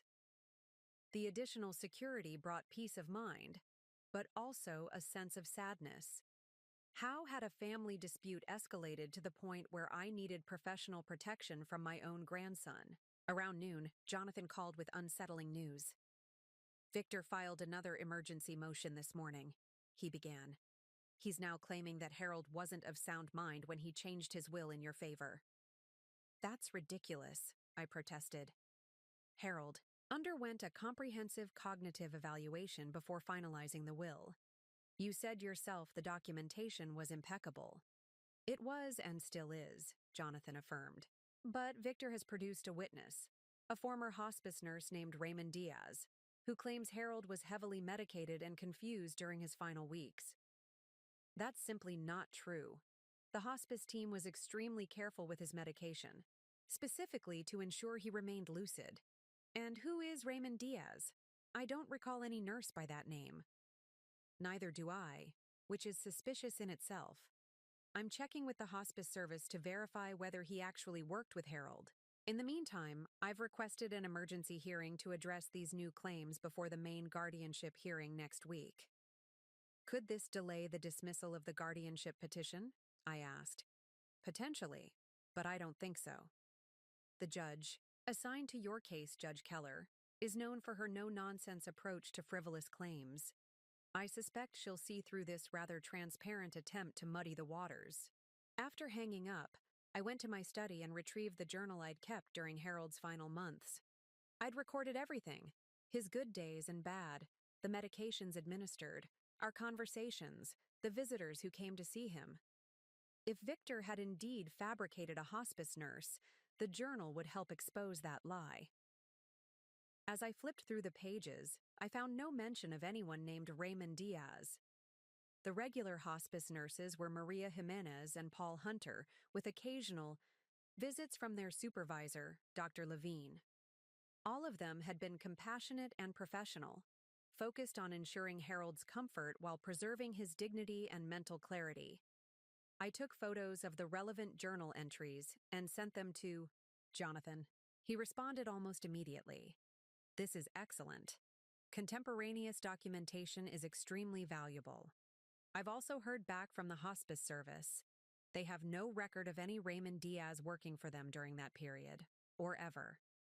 Victor's witness appears to be completely fabricated. This confirmation of Victor's willingness to present a completely fictional witness to the court was shocking, even given what I already knew about his character. It was one thing to twist facts or exaggerate. It was another to invent a person from whole cloth. That evening, I received another text from Meredith. I've consulted a lawyer of my own, filing for divorce and full custody of Lily. Victor doesn't know yet. If you're willing, I'd like your support when he finds out. He respects you more than anyone, even now. I forwarded this to Jonathan, who responded, interesting development. Could explain her earlier message. Still, maintain caution. If she's genuinely leaving Victor, he may become even more unpredictable. I replied to Meredith, I understand this is a difficult step. However, given the current situation, my involvement might complicate matters for you. I suggest focusing on your and Lily's safety and well-being. A professional mediator might be more helpful when telling Victor. Her response came quickly. You're probably right. Things are tense enough already. I'll keep you updated. The following day brought another unexpected development. Diana informed me that a package had arrived by courier, addressed to me personally. Following our security protocols, Michael had examined it and determined it contained only papers, nothing suspicious. Inside the package was a handwritten letter from Victor and a stack of legal documents. The letter read, Grandma, I know things have gotten out of hand. I never wanted it to come to this. The lawyers, the court filings, the restraining orders. This isn't how families should treat each other. I'm willing to drop everything. The guardianship petition, the challenge to Harold's will, all of it. If you'll simply agree to the enclosed settlement. It's a fair compromise that ensures Lily's future while allowing you to maintain your independence. Please consider this offer carefully before our court date. Once we're before a judge, I can't control what happens next. Victor. The attached settlement was breathtaking in its audacity. In exchange for withdrawing his legal claims, Victor wanted me to place the house in a family trust, naming him as the primary beneficiary, provide immediate payment of $100,000 for family expenses, establish a $1 million fund for Lily's education and future needs, with Victor as the trustee agree to ongoing financial support of $10,000 monthly to Victor and Meredith.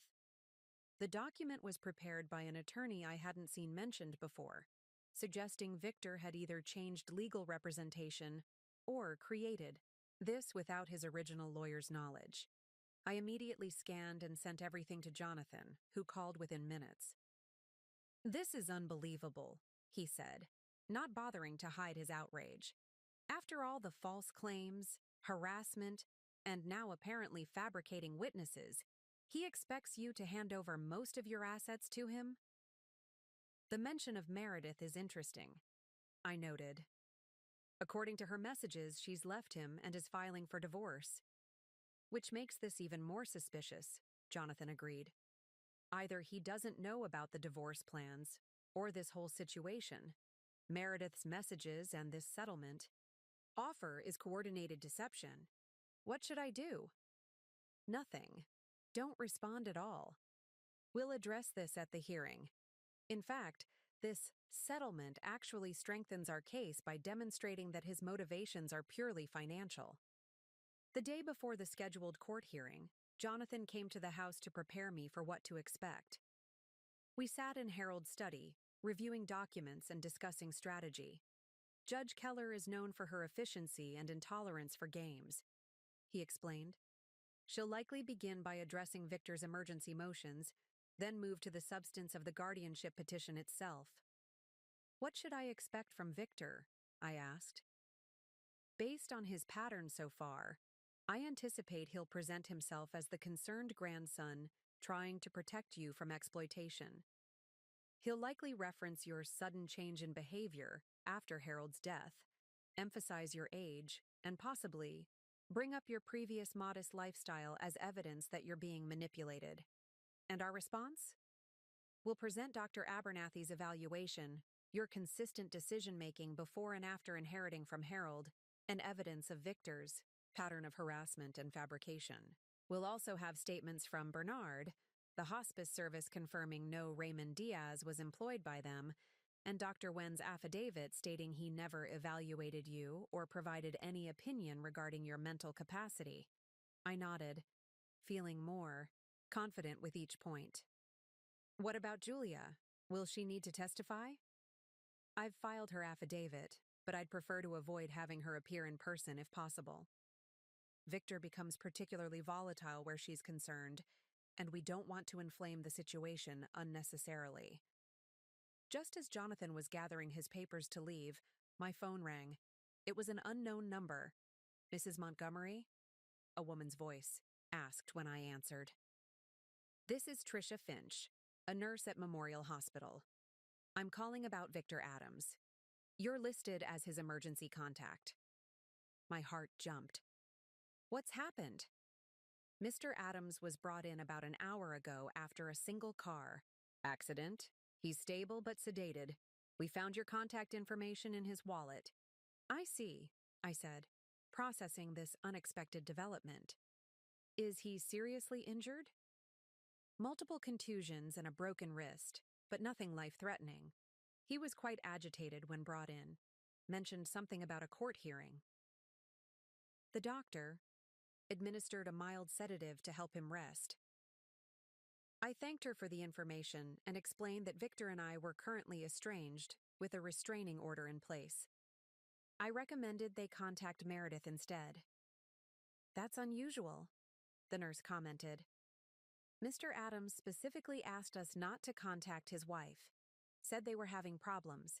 He requested we call you instead. After hanging up, I relayed the conversation to Jonathan, who looked immediately suspicious. The timing is extremely convenient, he noted. An accident serious enough to potentially delay tomorrow's hearing, but not so serious that it would prevent him from participating eventually. You think he might be faking? I asked, incredulous. Not necessarily faking, but possibly exaggerating or even deliberately causing a minor accident. It wouldn't be the first time someone has tried to delay legal proceedings this way. Should we verify with the hospital? Absolutely, Jonathan agreed, already dialing. After a brief conversation, he hung up, looking troubled. Memorial has no record of a Victor Adams being admitted today, and they don't have a nurse named Trisha Finch on staff. So it was completely fabricated, I said, stunned despite everything I'd learned about Victor's capacity for deception.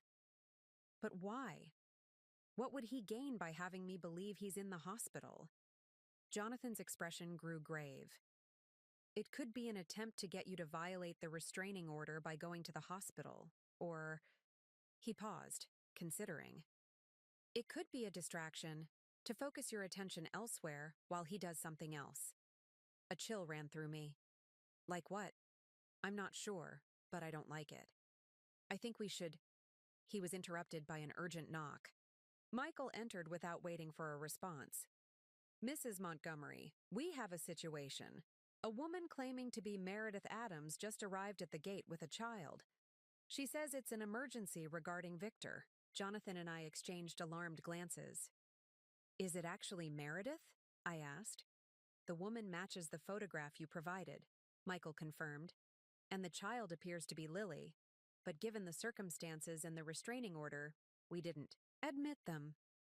I hesitated, torn. If Meredith and Lily were genuinely in trouble, I couldn't simply turn them away.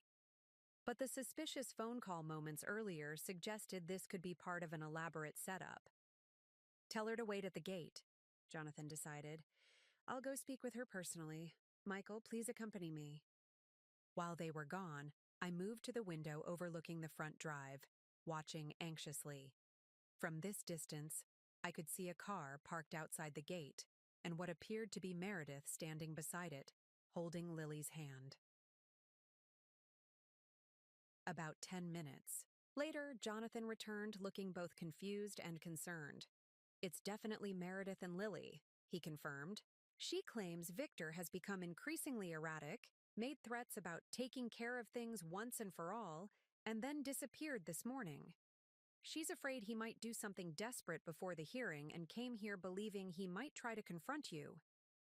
Do you believe her? I asked. I'm not sure. She seems genuinely frightened, but given the hospital call deception, I'm hesitant to take anything at face value right now. What about Lily?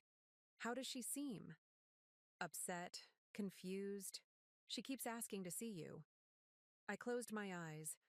Briefly, the thought of Lily distressed tearing at my heart. We can't leave them standing at the gate, but we also can't ignore the possibility this is some kind of trap. After a moment's consideration, I decided. Let them come to the guest house. It's separate from the main house, has its own security system, and we can monitor it easily. If this is genuine, they'll be safe. If it's not, we're not giving Victor access to anything significant. Jonathan nodded. A reasonable compromise. I'll stay until they're settled, and I suggest keeping Michael or another security person stationed nearby. Meredith and Lily were escorted to the guest house, a charming cottage located about 50 yards from the main residence. Through the security cameras, I watched as they entered, Meredith appearing nervous, constantly glancing over her shoulder, while Lily simply looked tired and confused. Once they were inside, I called the guest house phone. Meredith answered immediately. Rose, thank you for letting us stay. I know how this must look, especially after everything that's happened. Meredith, I need you to be completely honest with me, I said firmly. What's really happening here? First, a fake call about Victor being in the hospital. Now you showing up claiming he's made threats. None of this makes sense. There was a pause. What hospital call? I don't know anything about that. She sounded genuinely bewildered. Someone called claiming to be a nurse, saying Victor had been in an accident. It was a lie. That wasn't me, Meredith insisted. And Victor isn't in the hospital, at least not that I know of. He was fine this morning, angry, but fine. Then, he got a call, said something about taking care of this once and for all, and left. When I saw how upset he was, I got scared for Lily and left too. Her explanation sounded plausible, but after months of manipulation and lies, I remained skeptical. Can I speak to Lily? Of course. A moment later, Lily's voice came on the line. Grandma Rose, are you mad at us? The innocent question nearly broke my heart. No, sweetheart, not at all. I'm very happy to see you. I've missed you so much. I missed you too. Can I come to the big house? I want to show you my new book. Maybe a little later, okay?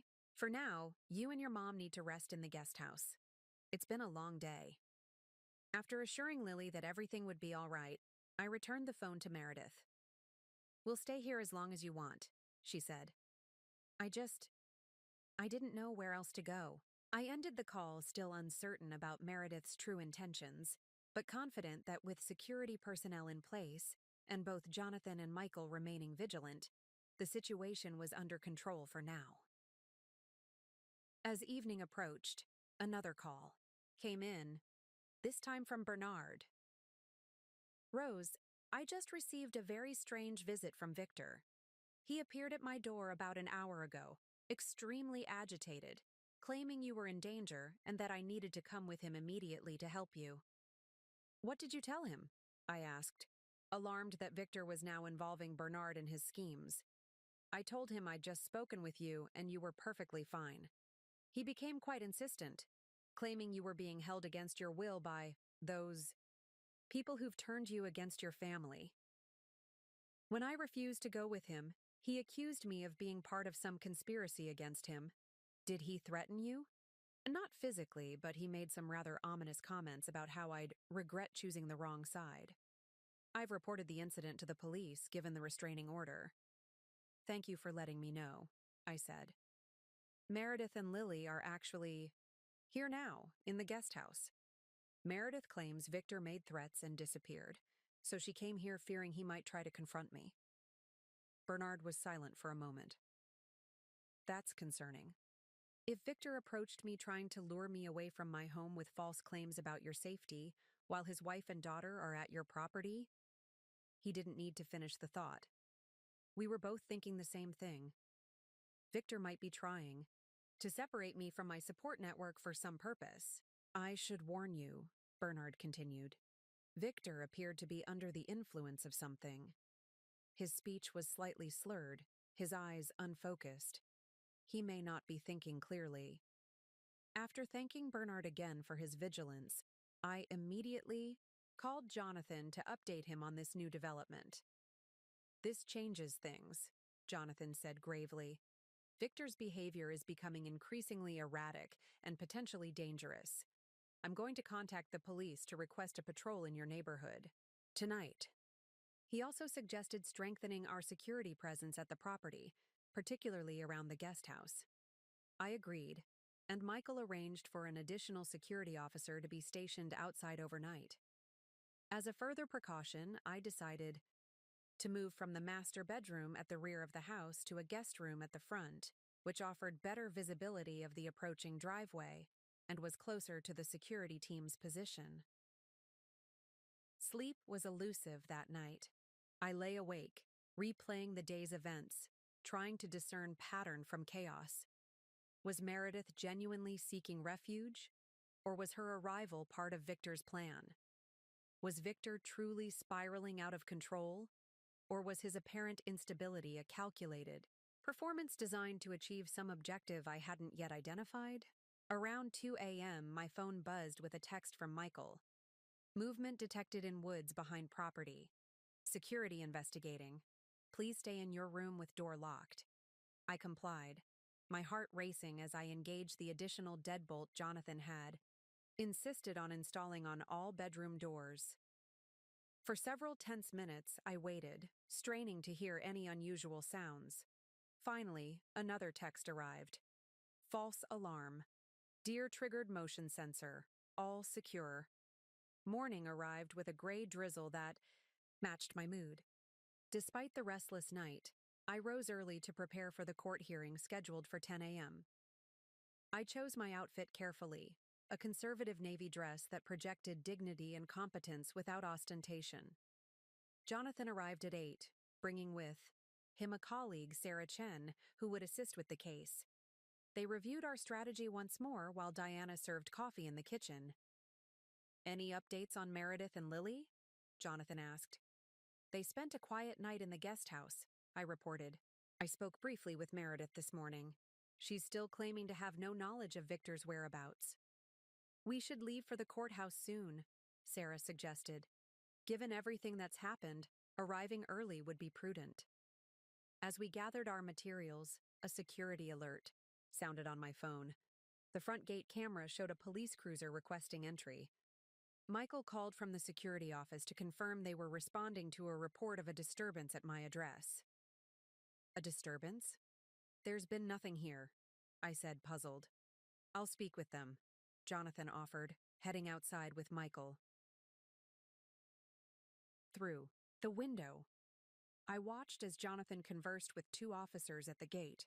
Their discussion seemed intense, with Jonathan gesturing emphatically while the officers consulted something on their dashboard computer. After several minutes, the officers nodded, returned to their vehicle, and departed without entering the property. Jonathan returned looking troubled. "Someone called 911 reporting a violent altercation at this address. Claimed to be a neighbor who heard screaming and what sounded like gunshots." "That's absurd," I exclaimed. "Nothing of the sort has happened here." Exactly.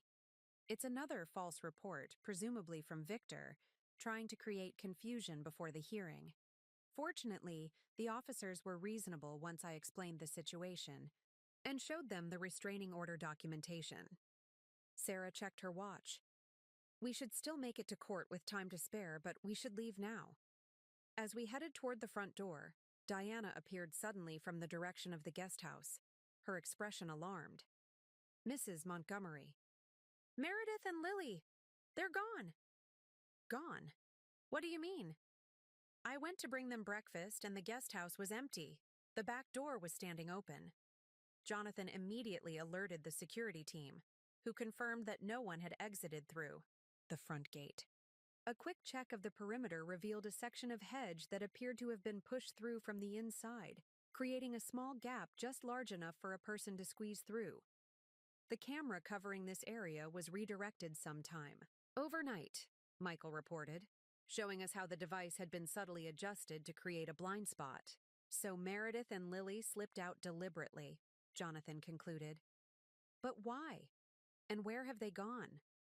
A cold realization washed over me. The hearing. This was all to create chaos and delay us getting to court.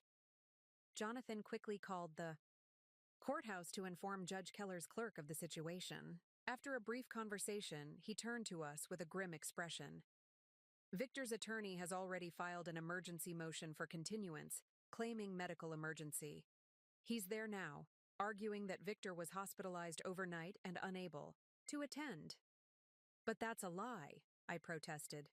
"Bernard saw him just last evening." "I've informed the clerk about the restraining order violations and pattern of false reports. She'll relay that to Judge Keller, but we still need to get there immediately to counter these claims in person."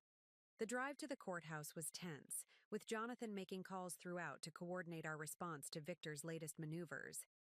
Sarah briefed me on what to expect when we arrived. "Judge Keller is likely to be irritated by these delay tactics," she explained. "That works in our favor. Stay calm, answer only what's asked, and let the evidence speak for itself." We arrived at the courthouse with just 15 minutes to spare. As we rushed toward the elevators, a familiar voice called out behind us. "Rose! Wait!" I turned to see Meredith hurrying across the lobby. Alone.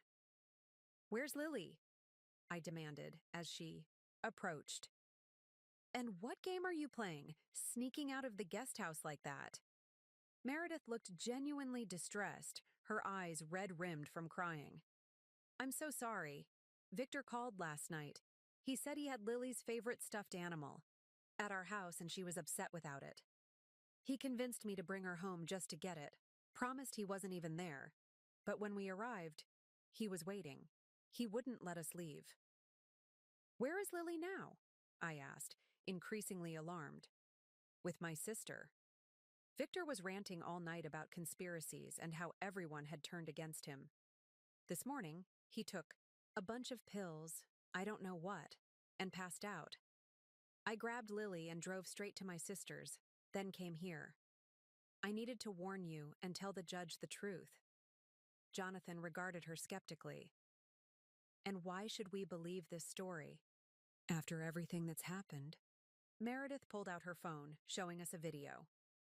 "Because I recorded him, last night and this morning. You can hear everything he says, about faking hospital calls, filing false police reports, even bribing someone to claim they were Harold's nurse. He's completely unraveled." Jonathan took the phone, watching the video with intense concentration. After a moment, he nodded grimly. "This appears genuine. Victor is clearly visible, making explicit admissions about fabricating evidence and filing false reports. This will be extremely relevant to today's proceedings." Meredith's eyes filled with tears. "I should have left months ago. I knew he was becoming obsessive about your inheritance, but I never imagined he'd go this far. Watching him interact with Lily last night, the way he kept telling her that great-grandma Rose stole what should be ours, it was disturbing. She was confused and frightened. That's when I knew I had to document everything." As we rode the elevator to the courtroom floor, Meredith provided additional details.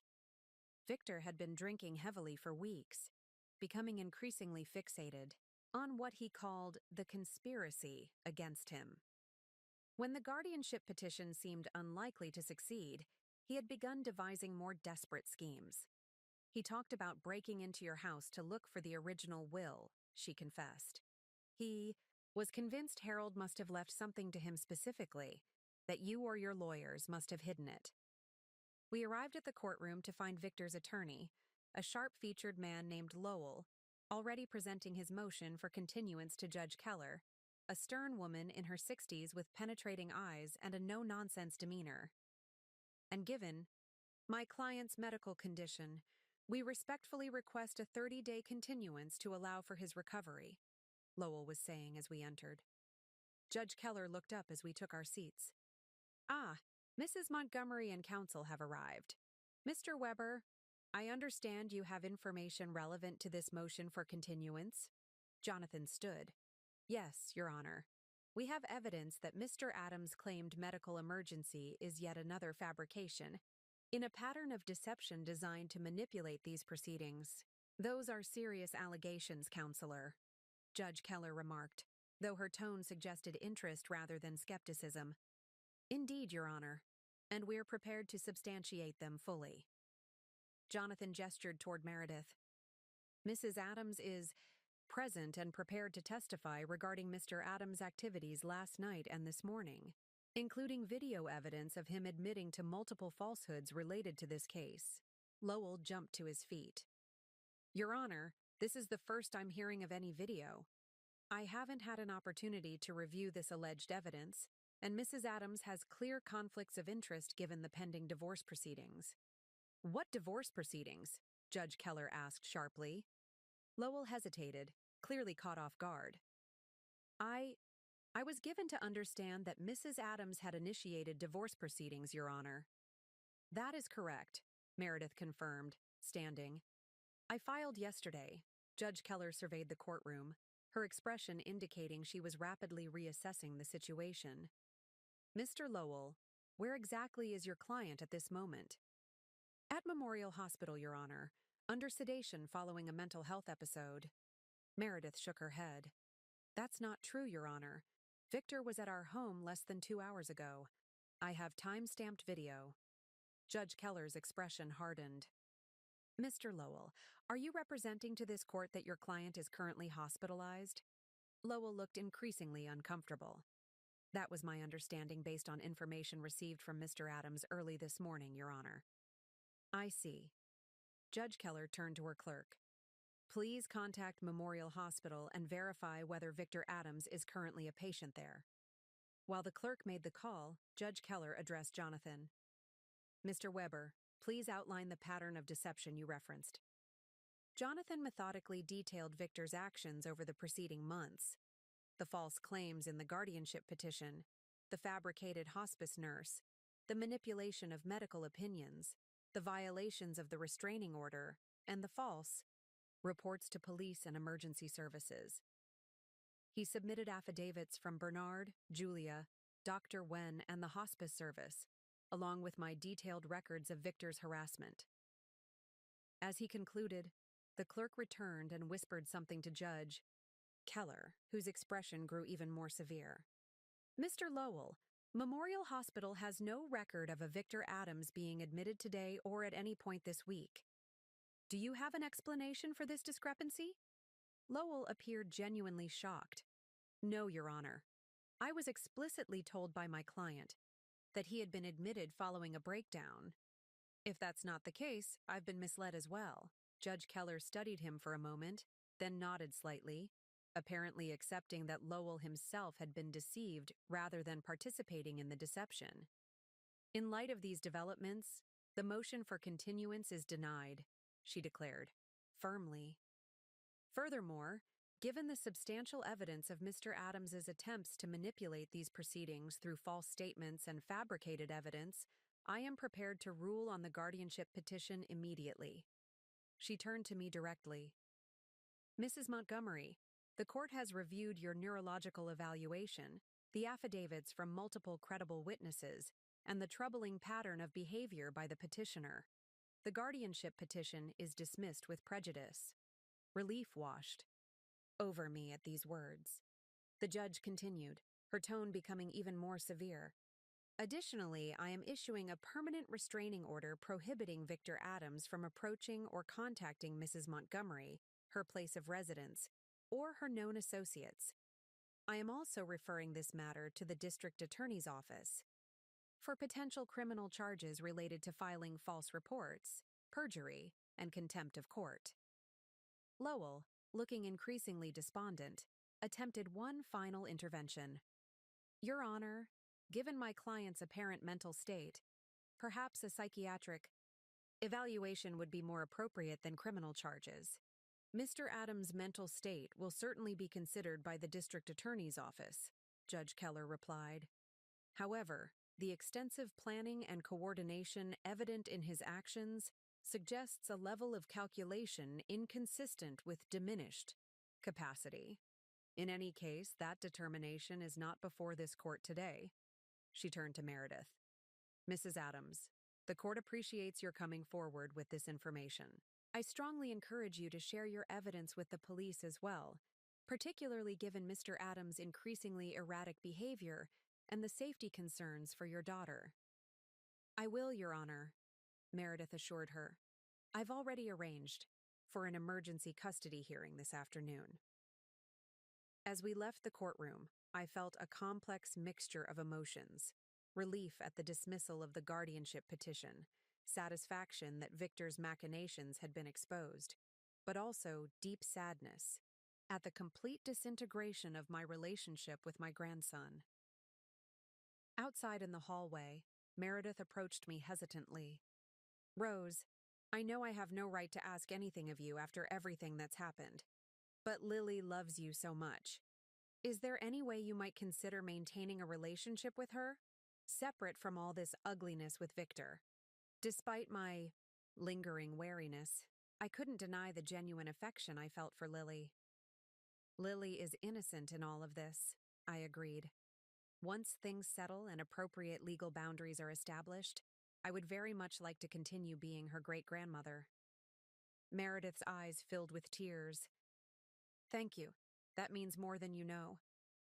As she turned to leave, Jonathan touched my arm. There's one more thing we should discuss before we go. The court has thoroughly rejected Victor's claims, but he still knows where you live. Given his increasingly unstable behavior, We should consider additional security measures until he's been located by authorities. I nodded, the victory of the morning tempered by the sobering reality that Victor remained at large, angry, and potentially dangerous. Let's head back to the house, I agreed. I need to call Julia and Bernard to update them, and we should coordinate with Michael about enhancing security protocols. The rain had stopped as we exited the courthouse, the gray clouds giving way to patches of blue sky. A fitting metaphor, I thought, for the clearing of the dark cloud that had been hanging over my life these past months. The drive back to Lakewood Heights was quiet, each of us lost in our own thoughts. The court victory felt significant but incomplete, a legal resolution without emotional closure. Victor was still unaccounted for, his mental state apparently deteriorating, and the ties of family that I had once believed unbreakable were now irreparably severed. As we turned onto my street, Jonathan's phone rang. After a brief conversation, he turned to me with a relieved expression. That was Detective Morris. Victor has been taken into custody without incident. Police found him at your old apartment building, apparently trying to convince the current tenants that he had a right to search the premises for hidden documents. My old apartment? I was baffled. I haven't lived there in over 3 years.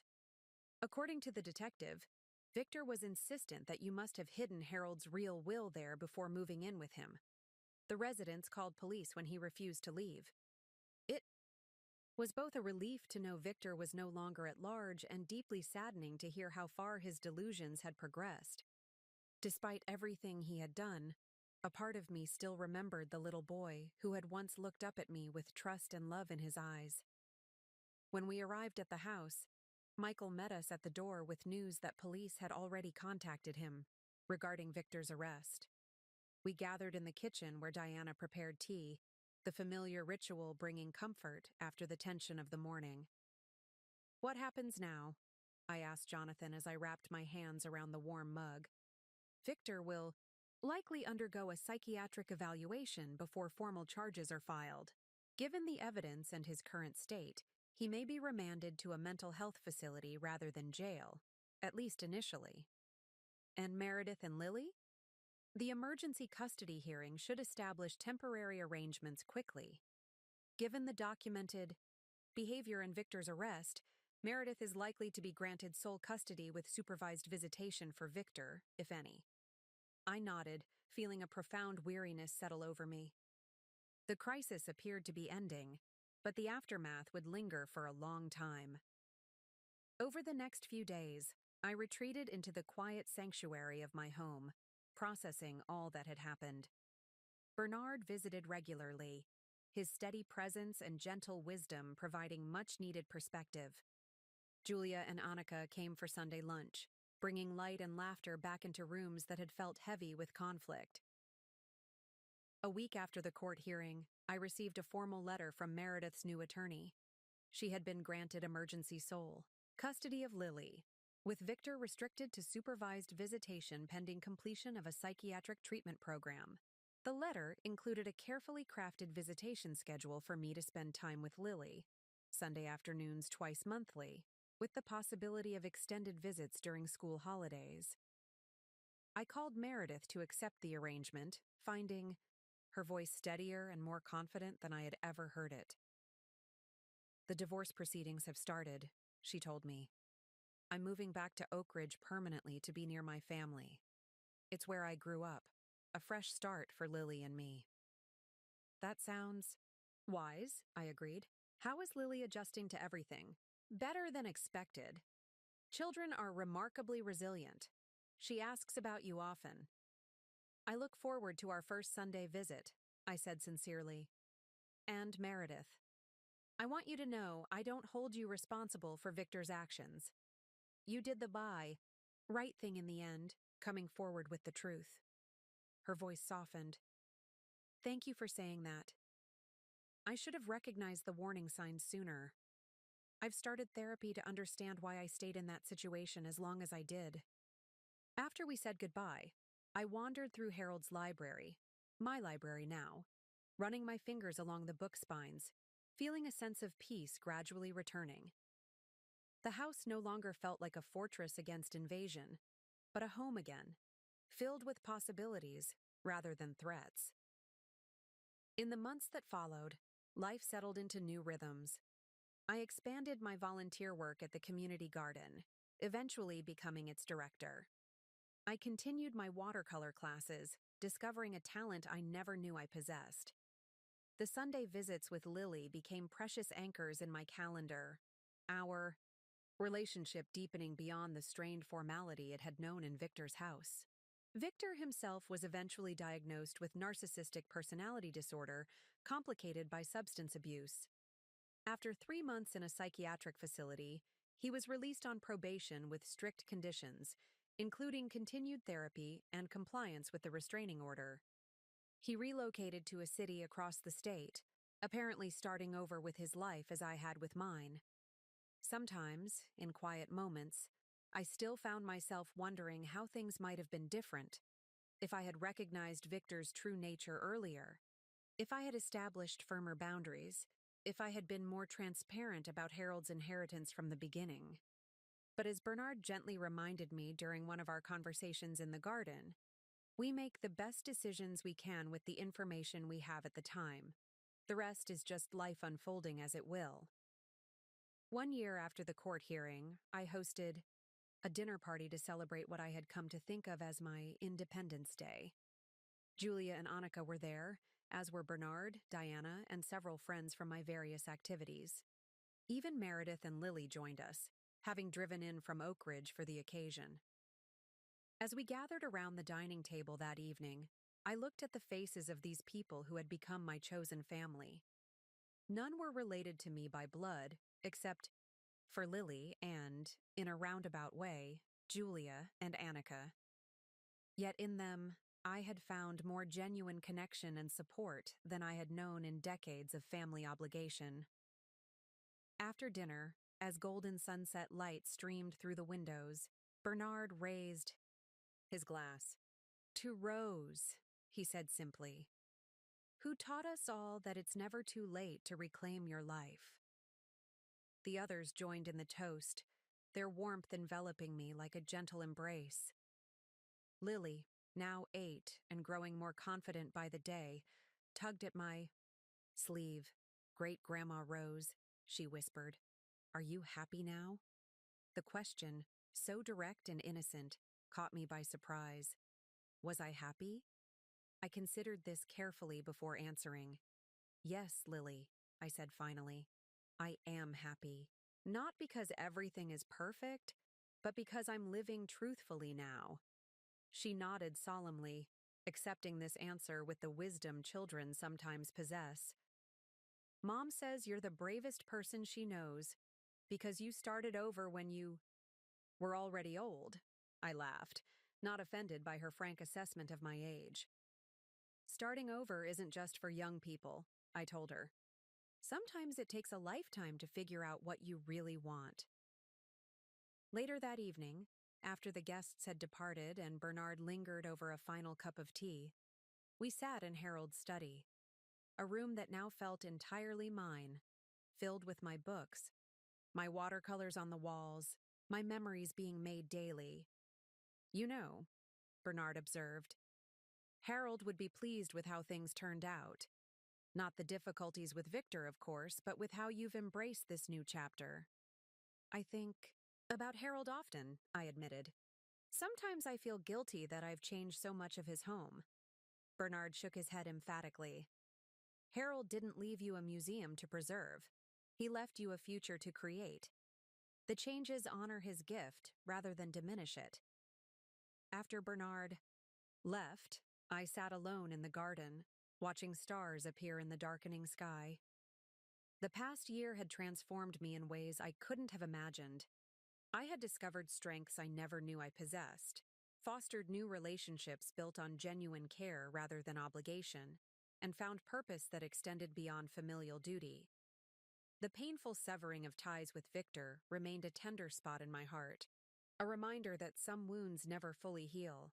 Yet even this had brought unexpected growth, teaching me that sometimes the most loving choice is to walk away from those who cannot value you for who you truly are. 2 years to the day after I moved into Harold's house, I received an unexpected letter forwarded through Jonathan's office. The return address showed it was from Victor, now living in Colorado. My first instinct was to destroy it unopened, but curiosity prevailed. The letter was brief, surprisingly coherent, and devoid of the accusations and demands that had characterized our last interactions. Grandma Rose, my therapist, has encouraged me to make amends where possible as part of my recovery process. I'm not asking for forgiveness or reconciliation. I understand those bridges are thoroughly burned. I simply want to acknowledge the harm I caused you. My behavior was inexcusable. The greed, manipulation, and harassment were mine alone, not the result of any mental illness, though I am addressing those issues now. I violated the trust of someone who only ever showed me kindness, and for that, I am truly sorry. I've been sober for 14 months. I'm working as an accounting clerk and living modestly. I've accepted that I created my own problems through entitlement and dishonesty. I don't expect a response and will continue to respect the restraining order. I just wanted you to know that I recognize the pain I caused, and I regret it deeply. Victor, I read the letter several times, searching for hidden manipulation or veiled demands, but found none. It appeared to be what it claimed, a sincere, if belated, acknowledgement of wrongdoing without expectation of absolution. I chose not to respond. Some chapters are better left closed, even when forgiveness becomes possible. But I did place the letter in my desk drawer rather than discarding it, recognizing it as a small measure of closure. Life continued to unfold in unexpected ways. Bernard and I grew closer, our friendship deepening into companionship that enriched both our lives. Julia was promoted to department head at her hospital, while Annika won a prestigious science competition with a project on astronomical mapping. Meredith remarried a kind, steady man who adored Lily and respected my place in their lives. As for me, I discovered a passion for teaching watercolor to seniors at the community center, finding joy in helping others unlock creative potential they had long neglected. I traveled to places Harold had loved: Venice, Kyoto, Buenos Aires, carrying his memory with me while creating new ones of my own. On my 75th birthday, surrounded by friends in the garden Harold had planted and I had tended, I reflected on the strange journey that had brought me here. The loss of my pension, what had seemed like catastrophe at the time, had ultimately freed me from a life of invisible servitude, opening the door to authentic relationships and genuine self-determination. Any wisdom to share on this milestone? Birthday? Julia asked as she served the cake. I smiled, considering the question carefully.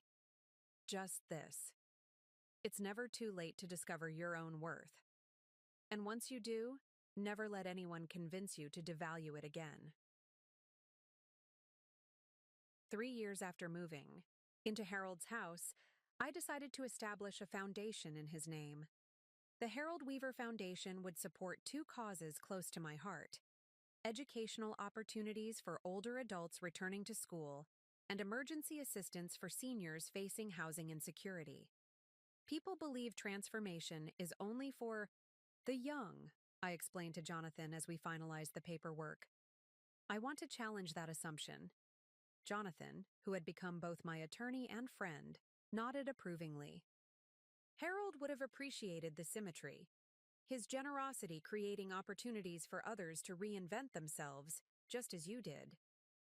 We allocated $2 million from my inheritance to fund the foundation's first 5 years of operation. Bernard agreed to serve as board chairman, bringing his legal expertise and compassionate insight to the mission. Julia joined as well, offering her medical perspective on the unique challenges faced by aging populations. The Foundation's first major initiative was a scholarship program for people over 50 pursuing new degrees or certifications.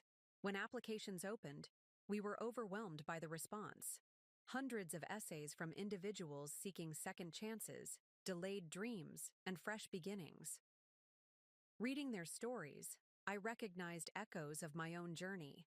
the homemaker who had subordinated her ambitions to family obligations for decades, the widower attempting to rebuild a life shattered by loss, the career professional rendered obsolete by technological change, each one facing the daunting prospect of starting over when society expected them to quietly fade away.